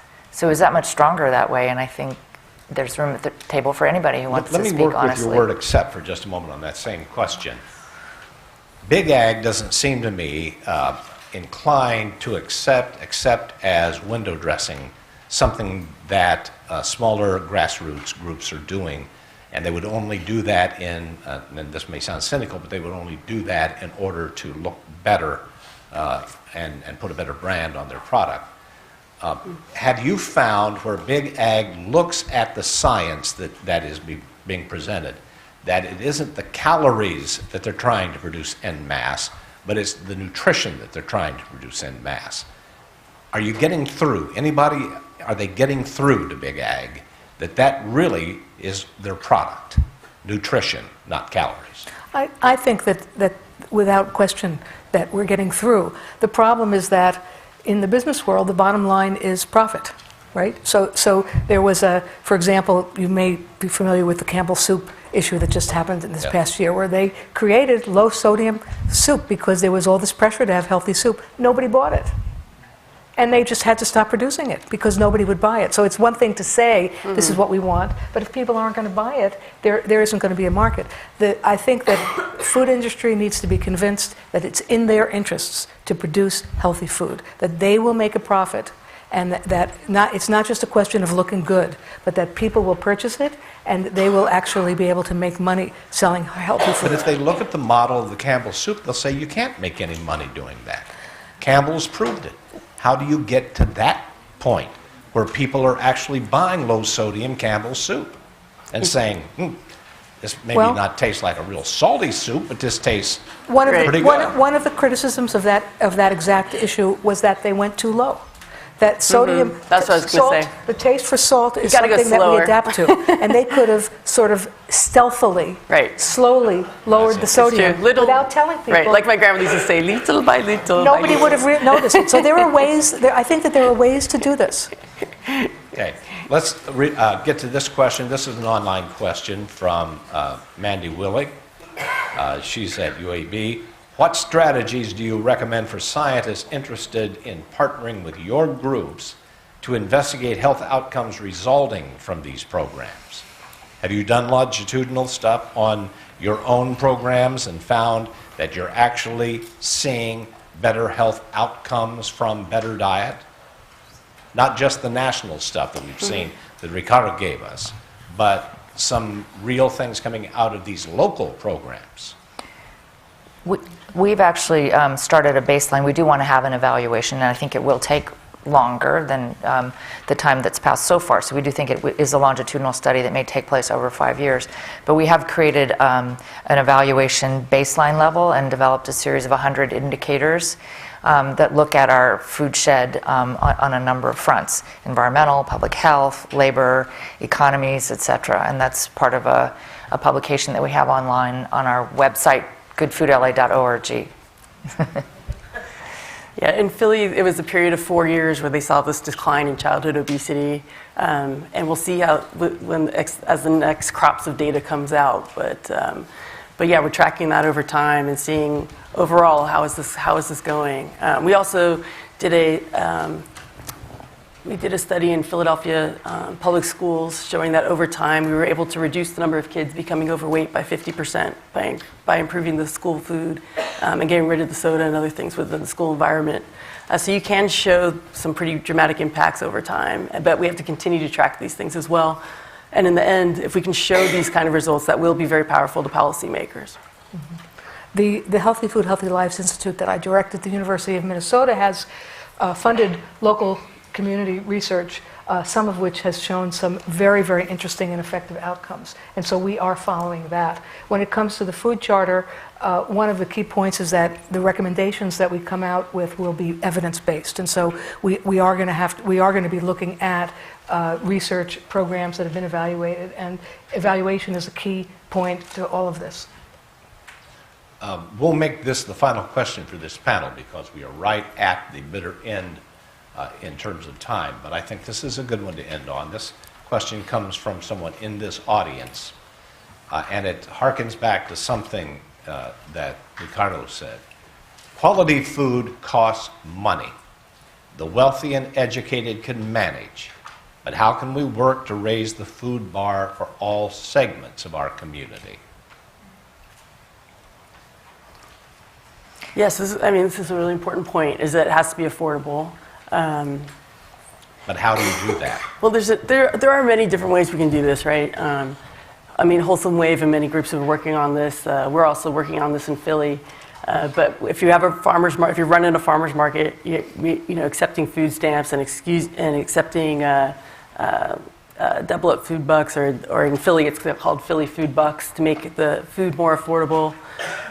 Same with in grocery stores, making sure that the food is high quality and affordable there. Most people on food stamps are shopping at grocery stores, so making sure there is a high quality grocery store in a neighborhood, I believe, is an important part of this equation as well. Does this suggest subsidy? Does this suggest some government bar that it sets, a mandate of some kind? Does it require legislation?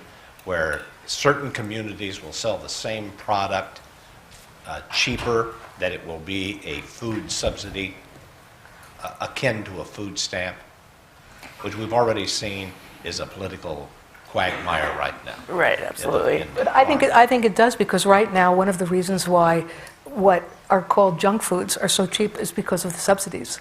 So there's a choice being made, as was said by one of the speakers, about what's being subsidized. And if we subsidized foods that we wanted people to eat more of, they would be cheaper. At the same time, I think we have to raise the economic level of people so that they can buy, that they have the ability to buy food. So we have to deal with poverty. We have to price things right, too. At the corner stores, just real quick, for a kid can go into the corner store and for $1 buy 4 items. They can get what they call a little hug, which is like Kool-Aid, little drink. They can get a candy, a bag of chips, all for $1. You can get like 4 things, right? So when we're looking to bring healthy foods into the corner stores, we have to ask the kids, what would you buy and how much would you pay for it, and make sure to price it correctly. And we have been able to see changes in purchasing. I do feel like so many of our efforts are sort of working in the existing system, which, as Ricardo already pointed out, is stacked against that, and including affordability. But part of what we want to get at, I think federal policies do need to line up with these goals that we've been talking about, for sure, and there needs to be more support for developing specialty crops. There isn't as much proportionally. But I also think we can use our market dollars, which is why we went at this issue of scale in LA by going to the large institutions and saying, use your market dollars to express these values and to send those market signals out to the farming community. The farmers will grow what will sell, and what we hope will happen is to grow enough of it so that it can become more affordable. Our idea is to use the marketing power that we've created with the large institutions in LA to get enough produce in through a hub, produce and other foods in through a hub, like the one Hiley runs in Philadelphia, and to get that to the corner markets. We're hoping that will create economies of scale. There's other ways to create economies of scale, but I think we also need to have the policies and other economic underpinning on a larger level to make that happen. And if I could add one thing, I think that we shouldn't minimize the effect in all of this of the lack of food preparation that's happening in the country, that people don't cook like they used to. And in fact, if you cook from scratch, it's not that expensive. It's not as expensive as people think. And yet people don't have the skills or time to be able to do that. And I think that's a problem, that we can deal with it from that level too. Thank you very much for being a part of this panel, ladies and gentlemen. Thank you.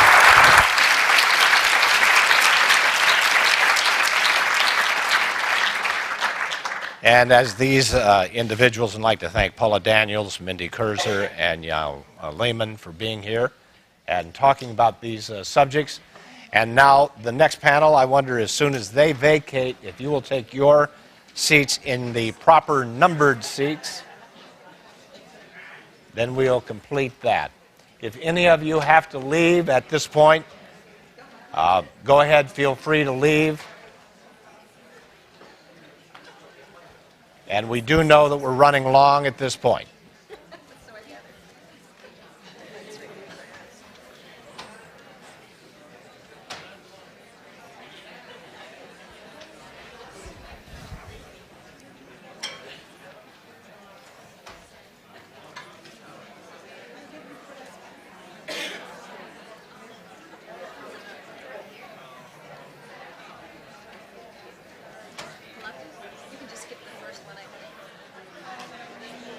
Skip what? Oh, okay. All right, we're going to begin our second panel now.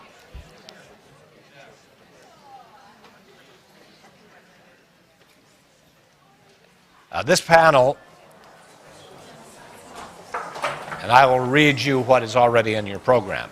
Now is the time for science to help shape U.S. food policy. How science and scientists can become valuable partners in advancing better public health outcomes. The panelists will discuss the gaps in scientific knowledge and the barriers to information accessibility that must be overcome in order to develop better food policy and strategy for making science and research stronger as a resource for policymakers. All the way down there on the end is Edward Ellinger. He's the commissioner of the Minnesota Department of Public Health. Next to him is Paku Hang, Executive Director, Hmong American Farmers Association. Michelle Simon, public health lawyer and the author of Eat, Drink, Politics. And Lynn Silver, Senior Advisor for Chronic Disease and Obesity, the Public Health Institute. And I wanted to start with just a question. I won't stick you with whether science is politics, but you know that that's on my mind somewhere in the back of my mind. How do you apply scientific and public health evidence to develop and expand healthy food policy? And I want you to think about that question, but I don't want you to answer the question until, first of all, you've given me 4 minutes of your best stuff about what you're currently doing and where you are on these health matters. So, Lynn, I wonder if you would start. Thank you. I think we should obviously start with a study on how to pick your mayor. After hearing Mayor Ryback and working under Mayor Bloomberg, who has a school of public health named after him. But going on, basically, I'm going to talk about my experience over the past decade. A decade ago, I wandered into a job in New York City government where I would be responsible for preventing people from getting chronic diseases, heart attacks, strokes, diabetes, cancer. The epidemiology of obesity and diabetes was absolutely shocking. The whole world's body habitus was changing. We had to figure out what to do about it. 8 million people. Obviously, it wasn't going to be one by one. Our neighborhood stores look like this. Next, please. Very healthy. Or they look like the next one, please. And too many of our residents looked like this. Next, please. Old issues, food issues like the contribution of salt to heart disease had been known for decades, and yet we had failed resoundingly as a nation to act upon them. Exploding obesity was a new challenge. I had taught public health sciences, and now I was a policymaker, and I wanted to make decisions based on the science. But it was very challenging. There was good epidemiology about the problem and the factors: soda, salt, sugar, trans fat, ubiquity of bad processed food, pricing that made bad decisions absolutely rational.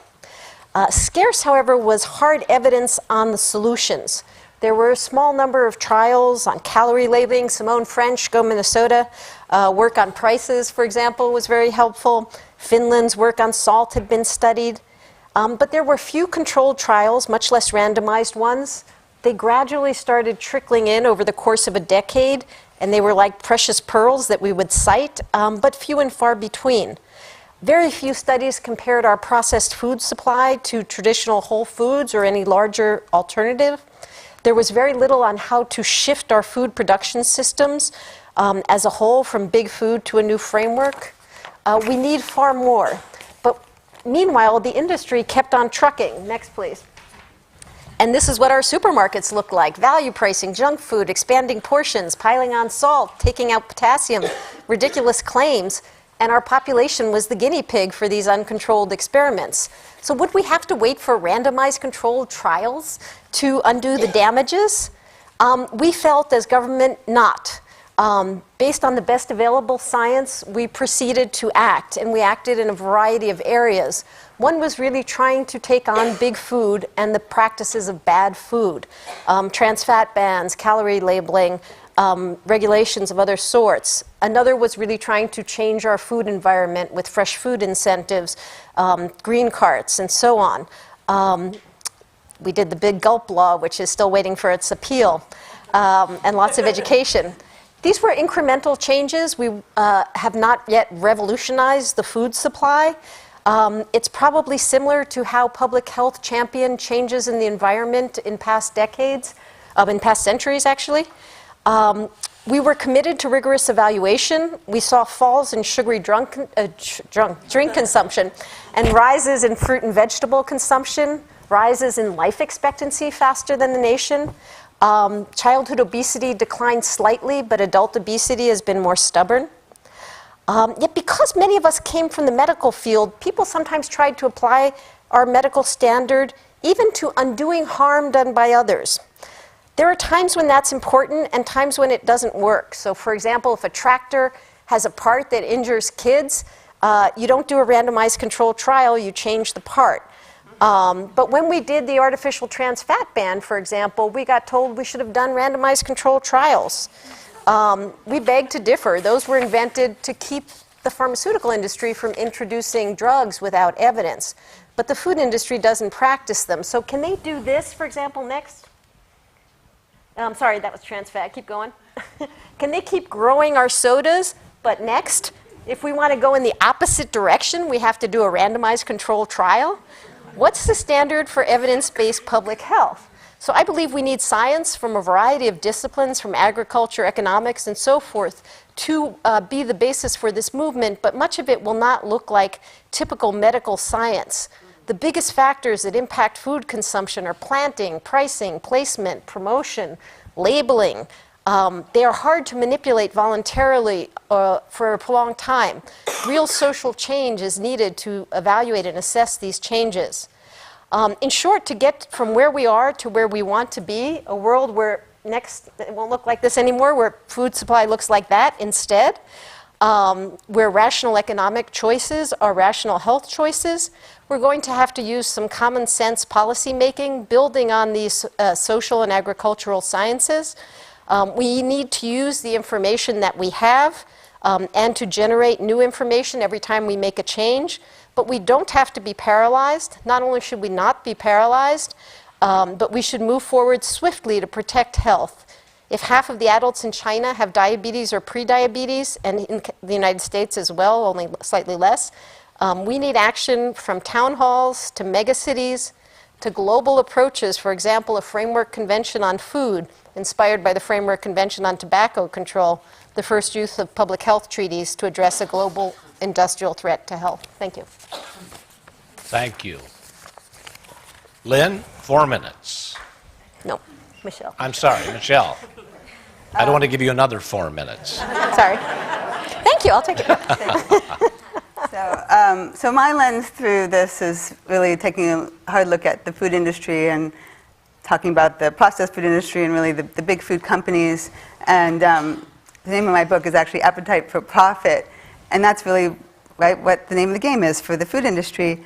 And as Mayor Nessa likes to say, they're not social service agencies. So I think it's important just to think about how, and then thinking about the science overlaying that, how does the food industry obstruct science, right? And so I want to talk about that.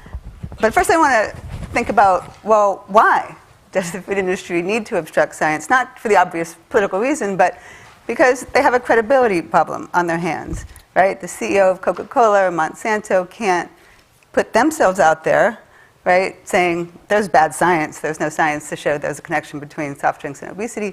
Rather, they have to pay someone else. They have to pay a researcher, an academic, someone who comes with built-in credibility, preferably an MD. MDs are like really, choice when it comes to buying credibility. So it's just important to, that's how I like to think about it, that when industry is obstructing science, they are buying credibility. And they do this in a number of ways, and the most direct way is simply paying for research, right? They're very good at that, and the tobacco industry, of course, wrote the book on all these tactics I'm going to talk about. But the point is that buying research, while that has been, most research on tobacco is no longer funded by the tobacco industry, the food industry still is funding a lot of the nutrition-based research to obstruct public policy. So that's one way. Another way is putting scientists on their payroll as PR spokespeople, right? So once they pay for the science, then maybe that same scientist will even take the biased results of that science. And by the way, there's science to show that when industry funds science, like with the connection between soda and obesity, but guess what? The results are biased in industry's favor. No surprise, but at least we have science to show that that's the case. So they pay for the science, then they put the scientists into the public discourse. And this is really important because it often happens in stealth ways, right? And this is where front groups come in. Front groups are really important to understand because they often sound really scientific, right? I mean, one of my favorite ones is the International Food and Information Council. Doesn't that sound like it could be part of the federal government, right? Well, it turns out they're completely funded by the food industry, yet they go around, putting researchers into the public discourse with their biased scientific results. So front groups are really important, and I have a whole report on front groups, which you can find at Eat Drink Politics, which is my consulting group. So then, in addition to paying for science and then front groups, another important tactic is sponsoring professional organizations. Okay, so MDs, again, are really important to get on industry's side. And if you go to, I think it's familydoctor.org, you will see at the bottom somewhere, funded by Coca-Cola, right? And so that's just one example. Another example I did a whole report on, which is the Academy of Nutrition and Dietetics, and there are RDs in this room who I love dearly, and I know they do not accept the leadership of this organization and how they have decided to get in bed with the food industry. And I'm really sorry to say that it's a big problem in that this organization is not listening to its membership, many of whom reject this idea of corporate sponsorship. So if you go to this annual meeting, you will see huge booths, Coca-Cola, PepsiCo, all the junk food companies are there because they know that registered dietitians are on the front lines telling Americans how to eat, right? So they want to make sure that their messages are getting in there loud and clear. So co-optation of health professionals is an obvious way that they're obstructing science. And they're doing scientific sessions as well. So it's not just, giving information on the products, but actually giving scientific sessions. And by the way, RDs can earn continuing education units from the likes of Coca-Cola. So this is just, a very deeply infiltrated way that industry is influencing health professionals in this country. So, while they're engaging in all of this obstruction of science and good health information, right, industry is also engaging in all of their usual, other political and PR tools that we're familiar with, just straight up lobbying and trying to, shape the dialogue in their favor. But it's really important, I think, to make sure when we talk about science that to understand, and I think everyone in this room does, because UCS is so good at getting this message out there, that science is definitely political, and unfortunately, too often, politics trumps science. Thank you. Thank you. Paku? Great. So first off, I just want to say that, so I work with an organization called the Hmong American Farmers Association, and it's a social justice membership-based nonprofit. We represent Hmong American farmers in Minnesota. In fact, how many in this room go to local farmers market? Okay, a lot. So you all know that at those farmers markets, there are many Hmong farmers, right? In fact, more than 50% of most of the farmers market in the Twin Cities and in the first ring suburbs, all the way up to Cannon Falls, the majority of those farmers there are Hmong. And so I got involved in farming actually because I'm an immigrant and my parents are immigrants. And when they came to this country, they wanted their kids to go to all these Catholic schools. But it was very expensive and we couldn't afford it. So we started doing farming to pay for the tuition of the private schools we went to. And I will tell you, has anybody here ever had to pick cucumbers? Okay, right? It is a great motivator for doing well in school because I wasn't going to pick cucumbers for the rest of my life. But it's really funny because there's this quote by T.S. Eliot that says, you should explore and explore, and at the end of all your exploring will be to come back to where you started and know it for the first time, right? And here I am swearing I would never do farming, and here I am, a farmer, growing gooseberries and peonies and working for this organization. And I have to say, I'll admit that I feel like a little bit like the odd duck on this stage because I don't come from a scientific background, nor do my farmers, but they are farmers, and I feel like at the heart of it, farmers are hardcore producers, right? They're hardcore scientists because they're trying to grow something from this little seed, grow something that feeds all these people. And so for the purpose of this panel, I was trying to answer the question, how can science, or how do scientists, how can they become really authentic partners in pushing for good food policies? And I was thinking that at its heart of it, I think the answer is we have to democratize science or the knowledge of science. And I think that whether it's in an agricultural realm, in a public health realm, even in our schools, we have to make sure that the information that scientists are bringing, that good information is actually just being disseminated in the right way. And I think that there are three ways that we can do this, right? The first way is we have to change the language or the way that we talk about our discoveries. Because I think that our discoveries are really valid, but oftentimes the words that we use are cloaked in jargon, or they're cloaked with acronyms, right? Or they have all this scientific stuff that, 5%, and you're like, well, what does that really mean? And so language is such a powerful tool to either open doors to invite people to be part of a conversation, or to close doors and to really say you're not part of this.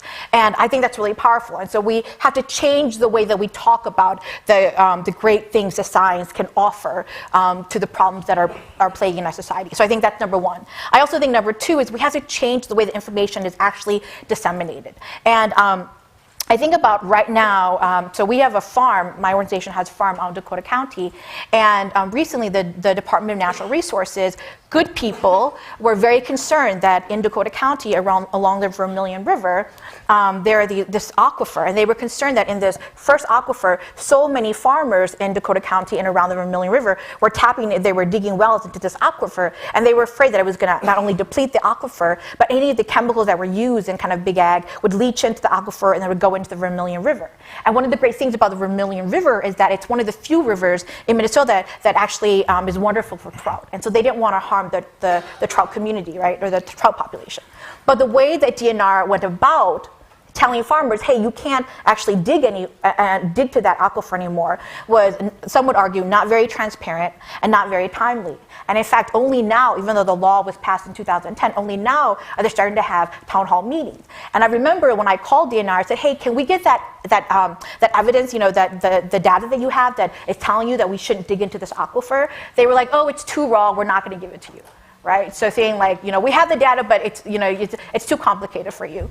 And then when I was saying, well, when are you going to have these town hall meetings? They were saying, oh, we're going to start having them in May. And I thought, well, most of the farmers, actually, May is their prime planting season. So who would come? The very people that are being affected by this, how would they come to these town hall meetings where they're working 24/7 to try to plan for later on? And so I think that the format in which we disseminate the information is very, very important. And then I think lastly, we have to change the way that we think of who the experts are.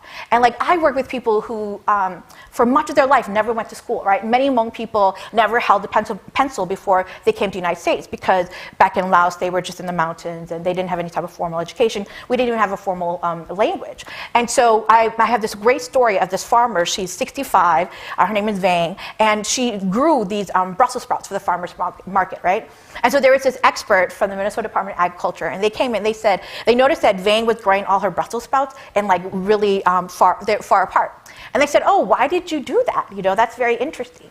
And she said, well, the first couple of years that I was growing Brussels sprouts, I noticed that the Brussels sprouts that were around the edges, they actually had really full buds. And I didn't know if it was because they were far away, so maybe they had more nutrients from the soil. So the second year, the third year, I started spacing them out. And I noticed that when I spaced them out, they were actually more full. And the expert from MDA said, actually, it's not because of the nutrients in the soil, but it's because Brussels sprouts actually need air circulation to grow really robust buds, right? And I feel like that's a perfect example of someone who doesn't have any type of formal education, but she has a sense, she has a sense of like what I can do to improve my crop. And she's not an expert, or she's not what we would traditionally deem an expert, but she is someone who has knowledge. So I think we have to change the way that we think of who are the people who are experts in our kind of larger discussion about science. And so I think lastly, when we think about like how can science be authentic partners to good food policies, is that we have to think less like academics who are trying to get tenured and writing in these kind of ivory towers. And I know it's hard, but I think we have to think less like that. I think we have to think more like community organizers. Right? I mean, that's what I am. A community organizer looks at a wall and they say, how do I get through that wall? Do I punch it? Do I go over it? Do I go under it? Do I go on the side? Like,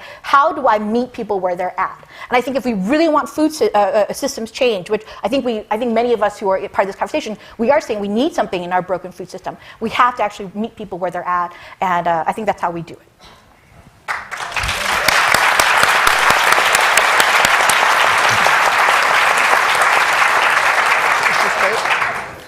Paco, you're definitely not the odd duck out on this panel, so thank you. Go ahead, Commissioner Ellinger. Very nice. I'm Ed Ellinger, the Commissioner of Health, and my responsibility is to improve the health of all Minnesotans and protect the health of all Minnesotans and reduce the disparities within our state. And I come at it with the idea that there's health in all policies, that health is not the responsibility of the health department, it's the responsibility of everybody, and it's health in all policies. And today was an example of the fact that there's actually food in all health in all policies. As I started the day talking to the perinatal hospital organization and really focusing on breastfeeding and how breastfeeding is one of those things that actually can reduce obesity, has a huge impact on obesity. Part of the reduction in childhood obesity is because we're increasing our obesity or our breastfeeding rates. And also because of the fact related to food that what helps to decrease breastfeeding is when formula is given. And half of the WIC babies are given formula in our state. And particularly, more people of color are given formula. And that decreases the success of breastfeeding. That's a policy decision. So then I went from there to talk about another growable plant that sometimes is eaten, that's marijuana. And there's definitely no policy issues there. And then talked with my staff about advancing health equity and how really need to focus on access to food as one of those social determinants of health and community development. And I'm doing this all from where my office is in the Orville Freeman office building. Orville Freeman, who was governor and who was Secretary of Agriculture for Johnson. And just so happens that a year or 50 years ago last week, Orville Freeman advanced to the Congress the Food Stamp Act to make it permanent. And it came about in response to hunger in our country. And I bring this up because, and I mentioned that to Walter Mondale at the State of the State yesterday. He said, yeah, I was there with Orville putting that forward. And I think Hubert Humphrey was also there pushing that because we've had a big push in Minnesota for a lot of the food-related issues, hunger-related issues. But the Food Stamp Act that came out in 1964 didn't come by itself. It also came with the Civil Rights Act. And it came with the Elementary and Secondary Education Act. It came with the OEO neighborhood health centers. It came with VISTA. It came with Medicare. It came with Medicaid. It came as part of a package that together over the next 15 years had a huge impact on poverty, has a huge impact on hunger, had a huge impact on health.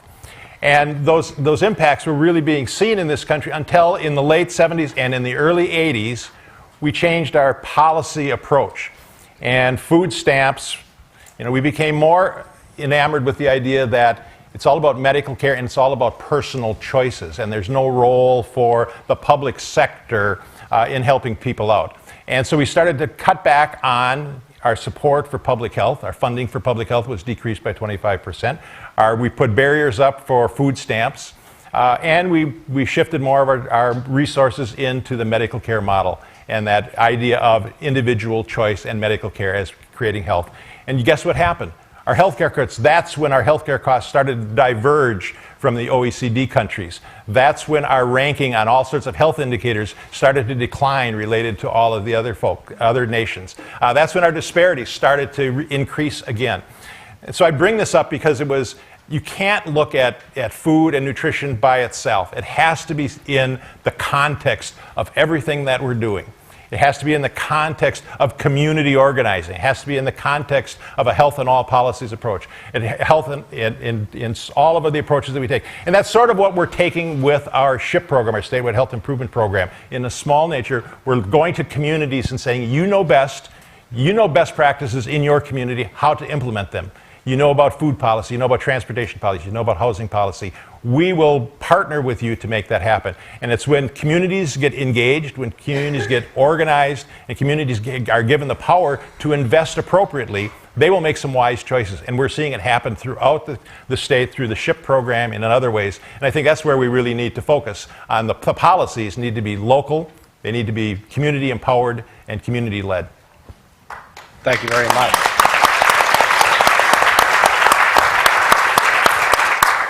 Before we get into the questions, we've got some terrific questions from both online and from within this audience. Paco, I'd like to ask you a question, and all of you can chime in on this because I'm sure you've seen this. I shop at farmers markets. and am often disappointed because I go to the local farmers market right as soon as I know that the asparagus are coming up. And there's a giant box of avocados sitting there. And I know that they're not grown locally. There are bananas I know are not grown locally. Should there be some kind of rule about local farmers markets that say you can't sell what the grocery stores are selling? You can't go to a broker and get 12 boxes of avocados and pretend like you're being a local farmers market. Do you understand what I'm saying? Do you see that? Yeah, so I think I know which market you're referring to. And I want to say that there is a history. So we have to understand so much of the policies right now, their history, right? And so I think the farmers market you're talking about, it served a purpose a long time ago to bring in all these commercial products, and it was specifically intended for certain chefs in certain restaurants. But the world has changed, and nowadays there are farmers markets that say, like I belong to St. Paul Farmers Market. We will only take farmers that grow produce within a 75-mile radius, and you have to grow it yourself. So you can't be someone who buys it from another farmer and then you sell it for them, right? There are some farmers markets that allow that, but there are a lot more farmers markets nowadays that don't allow that because they see the value in locally produced food. And there's a number of studies that talk about how $1 investment in local food production actually can produce anywhere from $2 to even $14 worth of additional funds in that community. So it's definitely an economic stimulant. So Paco, who made that decision? Because I'm coming back to the point, if you let communities decide, give them the power to make some decisions, they will make some decisions that really benefit their community more so than an industry coming in from the outside. And I mean, I look at this in the health field. Having hospitals and clinics make decisions about health in a community, you come with a different lens. Whereas if the community makes different choices about how to invest in health, they will invest differently. And I'm wondering, who made that decision? Who was at the table making that decision? I think at that time they were probably the same kind of commercial buyers who were at that decision. But I will say this, right? Many farmers markets don't like, I think, the farmers market that you're alluding to, because when you have those type of growers who can get produce from California and they do it in bulk, that actually creates they can lower the price, right? So a regular farmer like my farmer who's small scale, 8 acres, they go and sell that market and they're selling their potatoes for $1. Which is, they're giving away their potatoes basically, right? And when they're up against another potato that's grown in California that's being sold for 50 cents a pound, right? So it's very sad when people who are supposed to be benefiting from that community are not part of the decision making because it actually hurts everybody, I would argue. Thank you very much for that answer.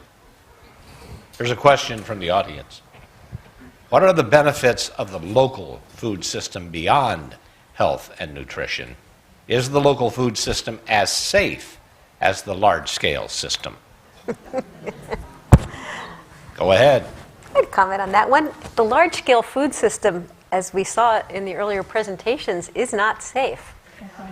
Our food safety system was designed to address infectious disease, which is still a problem, and which we still need to do better. But the stuff that's meant to be in there, in what's sold in the supermarkets, is killing a whole heck of a lot more people than the bacterial infections. So when we talk about building food safety, the biggest component of building food safety is getting people to eat differently and getting our food supply to look different. So I would say a farmer's market is a lot safer than eating all that packaged stuff in the supermarket. But the first part of the question was on what are the benefits? What are the benefits of the local food system? It benefits the local economy through the producers. I think the main benefit is really environmental. It reduces transportation costs, environmental greenhouse gas emissions from food transportation, from food packaging, from tons of plastic. So it has a lot of synergistic benefits both between nutrition and between environmental sustainability and frankly controlling climate change is a health benefit too. Let me tell a story. I was down in Olmsted County and a school system said I was looking for an apple that kids eat apples in slices now because the apples are too big to hold in their hand. And so I was driving down the road, said this food system manager, and said, I saw a farmer at the site with a smaller apple. I said, can you give me the apples? Because then kids can hold it in their hand. And he said, sure, I will do that. So he started supplying apples to the school, and kids had whole apples in their hand. Came back later and he said, you know what? My son, who doesn't like to farm, but he really likes the business aspect of dealing with the schools, has decided to stay on the farm and help with the business part.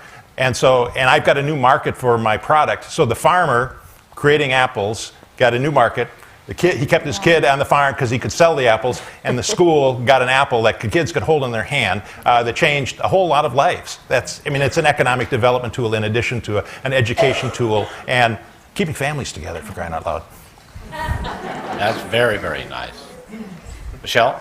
I'll just add, from a sort of federal food policy lens, there is some debate around this idea that, for safety, E. coli doesn't know that it's on a local farm versus a big farm, right? And so there's been some debate with the FDA promulgating new food safety rules about carve-outs for small farms, because we also don't want to, harm the economics of these farms, because it is expensive to comply with a whole new set of rules. So the way I answer that is, while it's true E. coli doesn't know what size farm it's on, there is a difference when there is an unfortunate outbreak in how widespread it becomes, right? So, if an unfortunate small farm is, a victim of an outbreak, probably because there's some contamination nearby, and all they're selling is to, the region, then that outbreak remains contained. In contrast, we had 2 years ago a horrifying outbreak of listeria in cantaloupe in Colorado, where the toxic adulterant got spread all over the country, and 33 people died from eating melon. I mean, this is one of the most horrifying examples of our industrialized food system I could think of, where people eating something as simple as melon actually died. So that, to me, is the difference. Food safety-wise, the potential for risk is much greater with industrialized food. Okay. Aku? Well, I was just going to say, as the Hmong American Farmers Association, food safety is very important to us, right? Most of our farmers are small scale, so less than 10 acres. They're selling mostly the farmers market. And so we have courses on food safety, post-harvest handling. We teach people how they should rinse their produce. But the truth of the matter is exactly what you were saying, that most of the huge food outbreaks are not on small farms. They're not going to be at the farmer market. They're mostly in these industrialized agricultural operations. And I will say that, the first question, Don, about, is there something beyond just the nutrition? There's a reason why we're talking about food. I mean, I've never been to India, but I love Indian food, right? And food, there's something about food that brings people together. And especially if you go to a farmer's market, you have people from all different backgrounds and from all different socioeconomic. And the farmer's market is as much about purchasing the food as the experience of that farmer's market and being happy that you're in this. Like, I feel really proud when I'm at the thing about farmer's markets. I'm like, yeah, this is my community. And I don't know how, we call that social capital, right, in political science. And we can't necessarily quantify it, but it makes us more vibrant citizens, and it gives us a deeper society. And we don't talk about that when we talk about food, but it's there. It does come down to personal choice, too. Yeah. Yes, it does. And because the commissioner just spoke, I want to move on here because we have great questions. What strategies do you recommend for scientists who are in this audience interested in partnering? This is an interesting question. Interested in partnering with the groups and being a stronger resource in their community? That's from Melissa. How do you convince scientists? Do you have an open door policy? Is there a way to become a member? Is there a way to become active? And is there a role for a scientist other than somebody who puts on an apron and starts selling stuff at a farmer's market? Go ahead. Oh, sure. We need scientists, okay? And we don't just need the PhD scientists. We need the people who are in high school right now who want to one day become a scientist. Because, farming is really hard, and it's hard. It is a science. And I feel like for a long time, people were kind of lowbrow on farmers. Like, even I was like very snobby. I'm not going to be a farmer because it's so hard and it's so dynamic. So I want to invite anybody who's interested. I think that one thing is you're going to have to get outside your classrooms or your offices. and become those community organizers.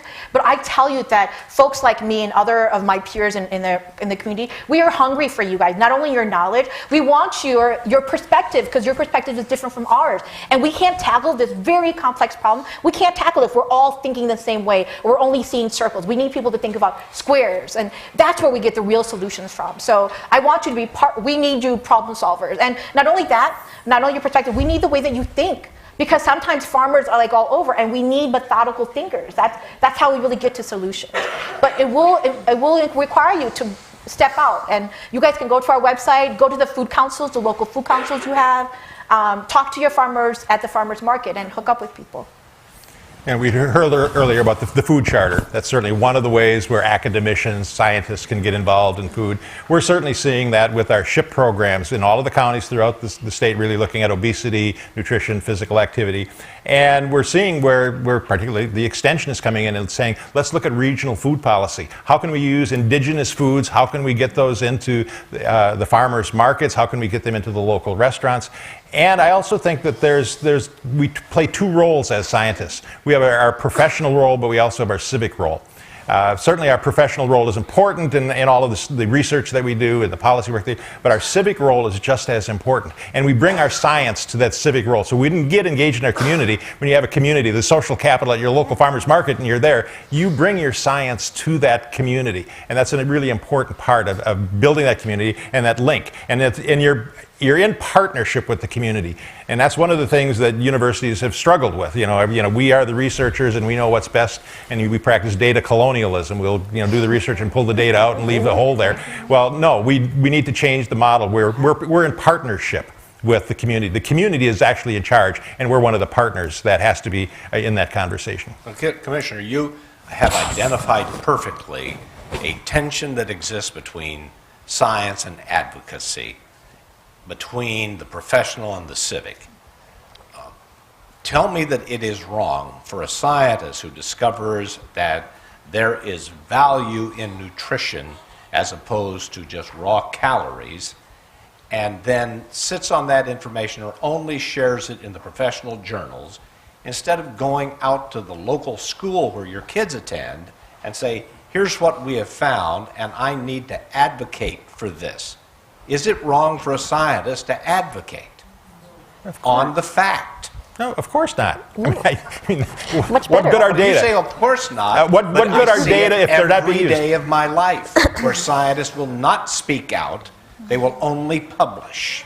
It's called courage. I have to tell you, all those measures we did in New York City, we could not have done them without our scientific community, and not just publishing studies, but they were there with us, speaking out.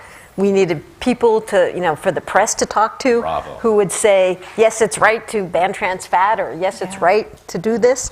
And there was, a gallery of really stellar scientists who were, committed advocates for change as well, based on what they had learned through their science. And thank God they were out there. Good.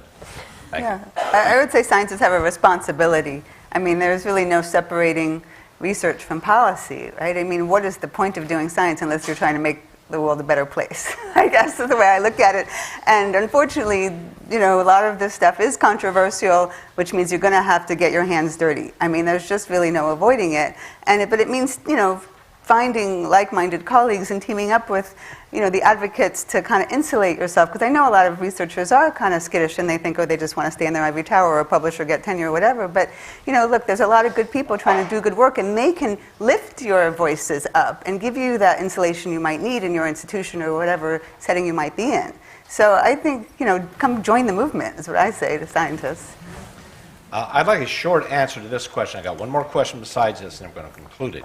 But this question identifies sort of a creeping classism that I see. My wife volunteers at a food shelf, and she comes home and complains about this, and I'm so glad this person asked this question. This doesn't have to go to food security and health and nutrition, except by extension. Listen to this question. As individuals shift to healthier foods, and I'm going to add something, as more prosperous people shift to healthier foods, How can we protect low-income individuals from unhealthy foods being dumped at our emergency food shelves, food banks, for suppliers who are left with unhealthy foods that they themselves wouldn't eat but would give away to poor people? Isn't that interesting? It's a great question. We struggled with that 10 years ago. I have seen some real change in the emergency food community over the last decade. From not being able to talk about it because sugary drinks was a big part of their poundage of donations, to being willing to make changes. I wouldn't say it's universal yet, but in California where I've been working, in Sonoma County where I was health officer, Redwood Empire Food Bank served 70,000 people out of a community of 500,000. No sugary drinks. They invested big time in distributing fresh produce to people benefiting from, it's easier because it's an area that produces it. But they made major changes in what they were distributing. And that's spreading across California through our community transformation grant. We were working with small rural communities in California's Central Valley. They're slowly changing their emergency food supplies. So I think the word is getting out in that community. They're seeing so much diabetes that some of our food banks operate diabetes programs. They're getting the message and they're making changes, but there's still a long way to go. There are national organizations that all of these food banks are associated with in one form or another. Why wouldn't it just be a rule, like Paku mentioned, the rule that no, you can't have that in this farmer's market because it doesn't belong? Why can't there just be a statement of policy that if you're a member of a food shelf, you're responsible for the health and nutrition of the individuals who will be using this food, and therefore you can't accept this garbage that people are dumping on you? Why couldn't they do that? I think we should make a different statement. We raise 3,000 calories per person per day in this country. Plenty of food. Why do we have food shelves at all? We did not have food shelves in 1979. Food shelves came about because of policy decisions that were made that disenfranchised a whole lot of folks from economic development and access to food. We have a food distribution system called grocery stores. We also have a food distribution system through the schools in a whole variety of ways. We have food stamps. We have the WIC program. We can do other things like the WIC program for other conditions where people really need food as a treatment. I think we need, as a society, need to ask, why do we even have food shelves before we ask food shelves and food banks, which have been institutionalized, which are now big business, to continue to do the things that really is inefficient in not getting people what they really need. All right, but I have to ask you, who pays? Who pays? That's going to be that's the political question. There's not a free food shelf. I'm sorry, is food shelf like a Minnesota term? Because like I don't know what you're talking about. A food It's like bank? a food pantry. Food pantry. Food pantry, Okay, we food call them pantry. food banks in California, I guess. Same Okay, thing. thank you. Same thing. It's a place where people who go from time to time and get food it's different terminology. It Yeah. must be a Midwest thing. I don't know. Don, I think there are good people in the food shelf business.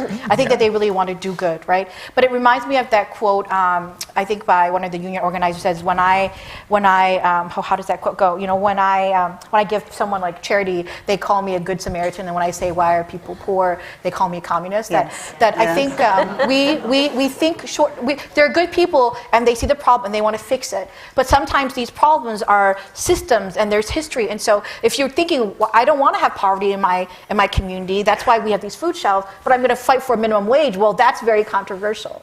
And so people are just trying to deal with what's in front of them. But I think we have to think comprehensively. And I know certainly for my farmers, I have to think comprehensively because my farmers are poor farmers. And so when I'm talking about fresh produce, and having people be healthy, I'm also talking about the same producers who are producing that. And so if we're having something like a mobile food market in a neighborhood, and that food is going to come from California, cheap food, I have to wonder, well, wait a minute, aren't we just perpetuating the poverty cycle? But we have to have those frank conversations with our community partners, and we have been doing that, and there are good people out there. But we do have to have a little bit of a courage, and we have to find good allies to think holistically, but then so our strategies are holistic, but our tactics could be incremental. Final question. How do we expand the discussion about the importance of access to healthy food as a part of disease prevention and health promotion. And I would use the word loud in my business. How do we get loud about that? Mr. Commissioner? Well, we say, what creates health? It's not in medical care, and it's not just individual choices. Individual choices are important, but it's in the context of the environment, it's in the context of community, it's in the context of the socioeconomic system. So we have to start changing the conversation about what creates health, and how are we going to invest in health, and how do we get communities to be at the table making the decisions about how we invest in health. We will then make some choices, we'll get more people engaged, and the choices will be much better on how we invest. We spend way over 50% of our total health and human service dollars on the medical care piece. No other country other than Korea and Mexico spends that much of their GDP on medical care. They spend more, other countries spend much more on the human service, social service, public health kinds of things that are really important in integrating all of those things. So if we invest, if we have communities deciding how to invest, we'll do a better job of investing, and we'll invest in healthy foods and healthy food systems. Last year, the Hmong American Farm Association, we teamed up with St. Paul Public Housing, because St. Paul Public Housing is very concerned that they had a large senior population that was not very mobile, and they felt like they couldn't have access to these fresh produce. So we actually had we aggregated our farmers' produce. We took it to all these sites. And one thing that I thought was so interesting, so we would start in June, and people would ask us, when is the corn? I came here to buy my corn, or I came to buy my tomatoes, I came here to buy my watermelon. And it made me think, wow, this is much more complicated. It's not just about access to food or access to affordable produce, but it is like what Mindy, you were saying. People, we have to reprogram how people think about food. And we discovered by the end that people love, one of the most popular food, we had these food demonstrations, one of the most popular food was cucumbers, slice of cucumbers in water. Right? I mean, like, who would have thought that? But that was so popular. And it made me think that sometimes I think we are looking for really bold solutions, and we have to really meet people where people are at. So maybe it's teaching people, again, how to cook. We discovered that many of these older folks didn't have kitchens in their facilities. And so they wanted to eat fresh, but they didn't have the infrastructure for it. So maybe just like what RT was talking about with Bertrand in Minneapolis Public Schools, we have to put kitchens back into our living facilities, right? And that's that comprehensive way of thinking, but with incremental tactics, I think. I'd say, from my perspective, I feel like a lot of the public health professionals have, we tend to use nerdy language, first of all, and not really kind of cut to the chase or get to the real underlying cause. And even talking about the problem as being obesity, I really don't like, because it's just a symptom. It's not really the underlying cause. The underlying cause is our profit-driven industrialized food system. And I think, before we can get to the right solutions, we have to properly identify the problem. So I would say to really shine a light more on food marketing practices. We haven't even really touched on marketing to children. I mean, it's a disaster, right? So really getting to the core of the problem and then looking for the right solutions, which we've been talking about.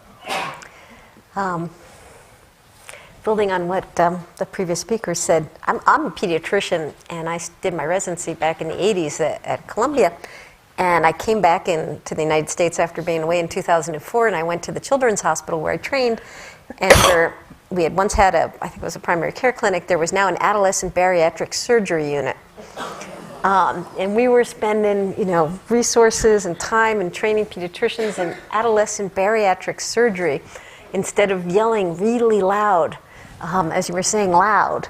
That we had to start way lower down on our food supply. And, I think we do have to be loud. We have to be loud as community members, as farmers, as pediatricians. And I think we have to work the grassroots side of it and the meeting people where they're at. But the truth is that's very expensive. Mm-hmm. And this is a big country with a lot of people, and it's really hard to do it on the scale that's needed. Yeah. So I think we need to change from the top, at the federal level, our rules, our policies, how we regulate food and food supply. And we need to work at the community level and change things, and hopefully we'll meet somewhere in the middle and make the progress we need. But we need loud action up there and down at the base of the community, all places. Dr. Lynn Silver, thank you very much. Michelle Simon, Paku Hang, Commissioner Edward Ellinger, thank you very much for being on our panel.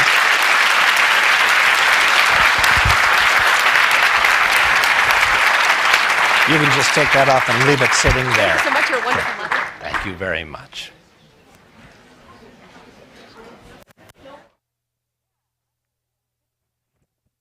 Now, ladies and gentlemen, before you leave, I would like to tell you that we have one final, very brief speaker, the Executive Director of the Center for Science and Democracy, the Union of Concerned Scientists, Andrew Rosenberg. Ladies and gentlemen.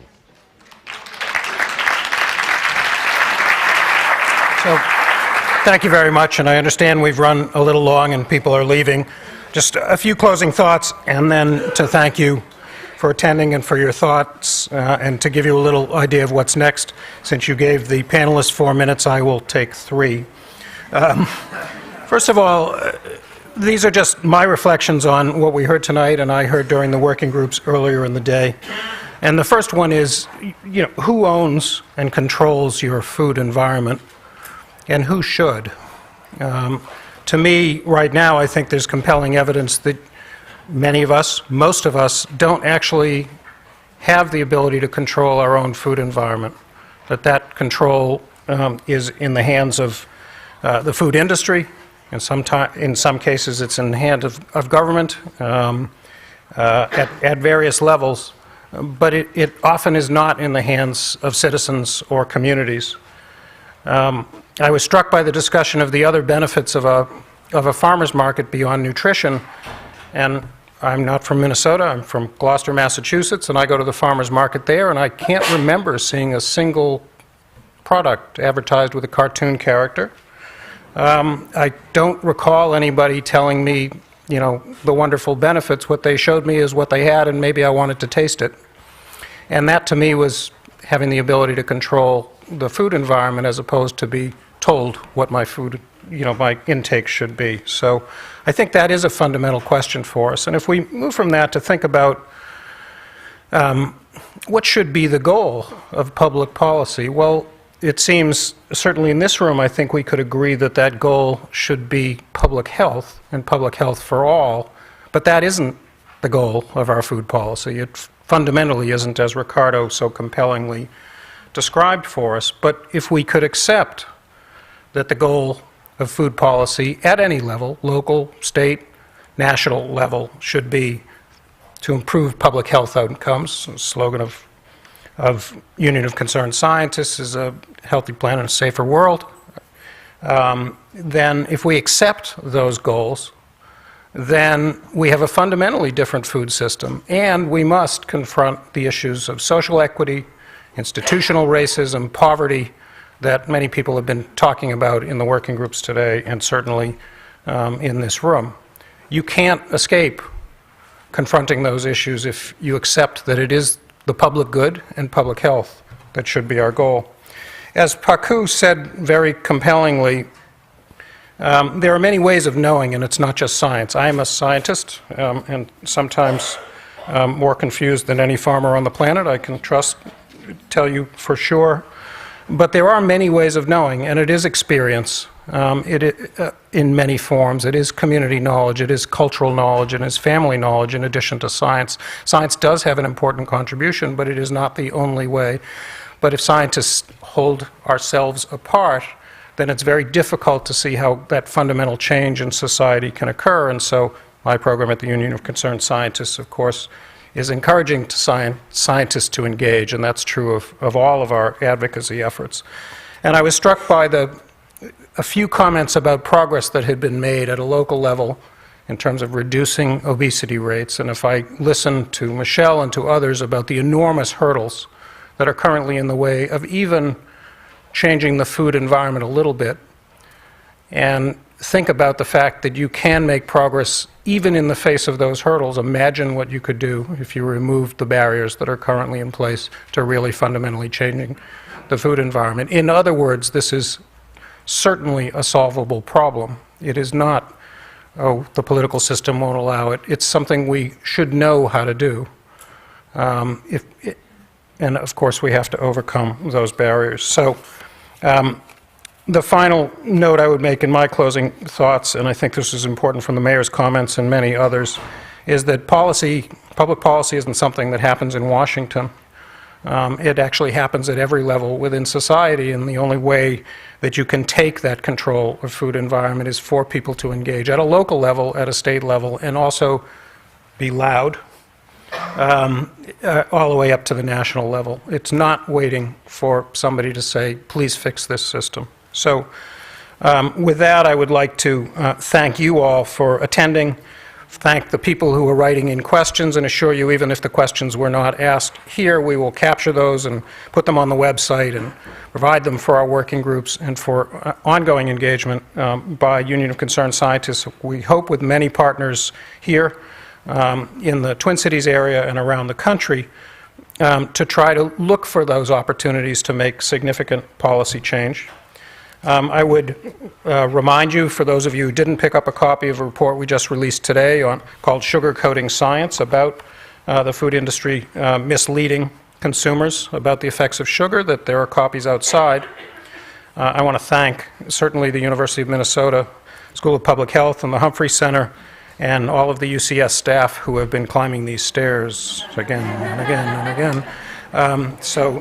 No gym time today needed, but really thank the UCS staff from my program, from Food and Environment program, from the Chicago office for doing all they could to make this a rewarding experience. And please watch this space, ucsusa.org. We will continue to try to provide information, provide a conduit for people to get together around these issues. And speaking of food, I think there is some outside that door in the back of the room. So thank you very much, and good evening.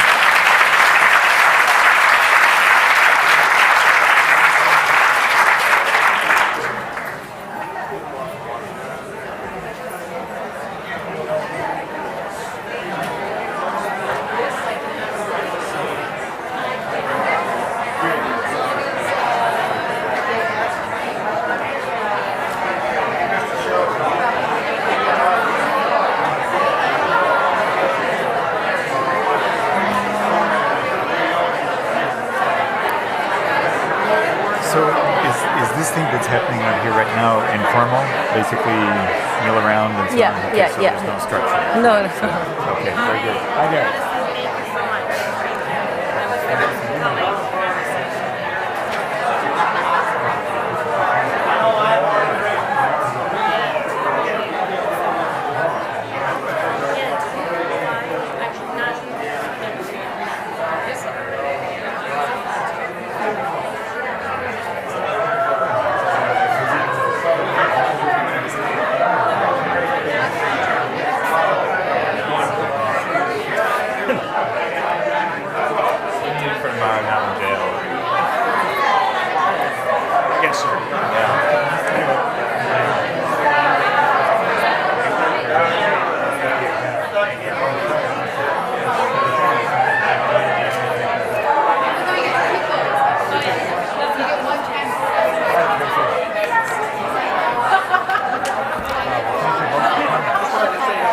Hi, how are you? I'm working with Representative David Blind. Oh, sure. And Senator Matt Smith to bring Minnesota Food Council bill forward. Yes. Sure, I'd love to see it. Yeah, I think I might have a copy. I don't know for sure that I do, but I will look. Yeah. Very good. Perfect. I created a nonprofit organization, and now Debbie Patel, who's mayor of Richfield, Yep. is our board chair. That's good. That's great. That's good. Good. I'll look forward to it. You bet.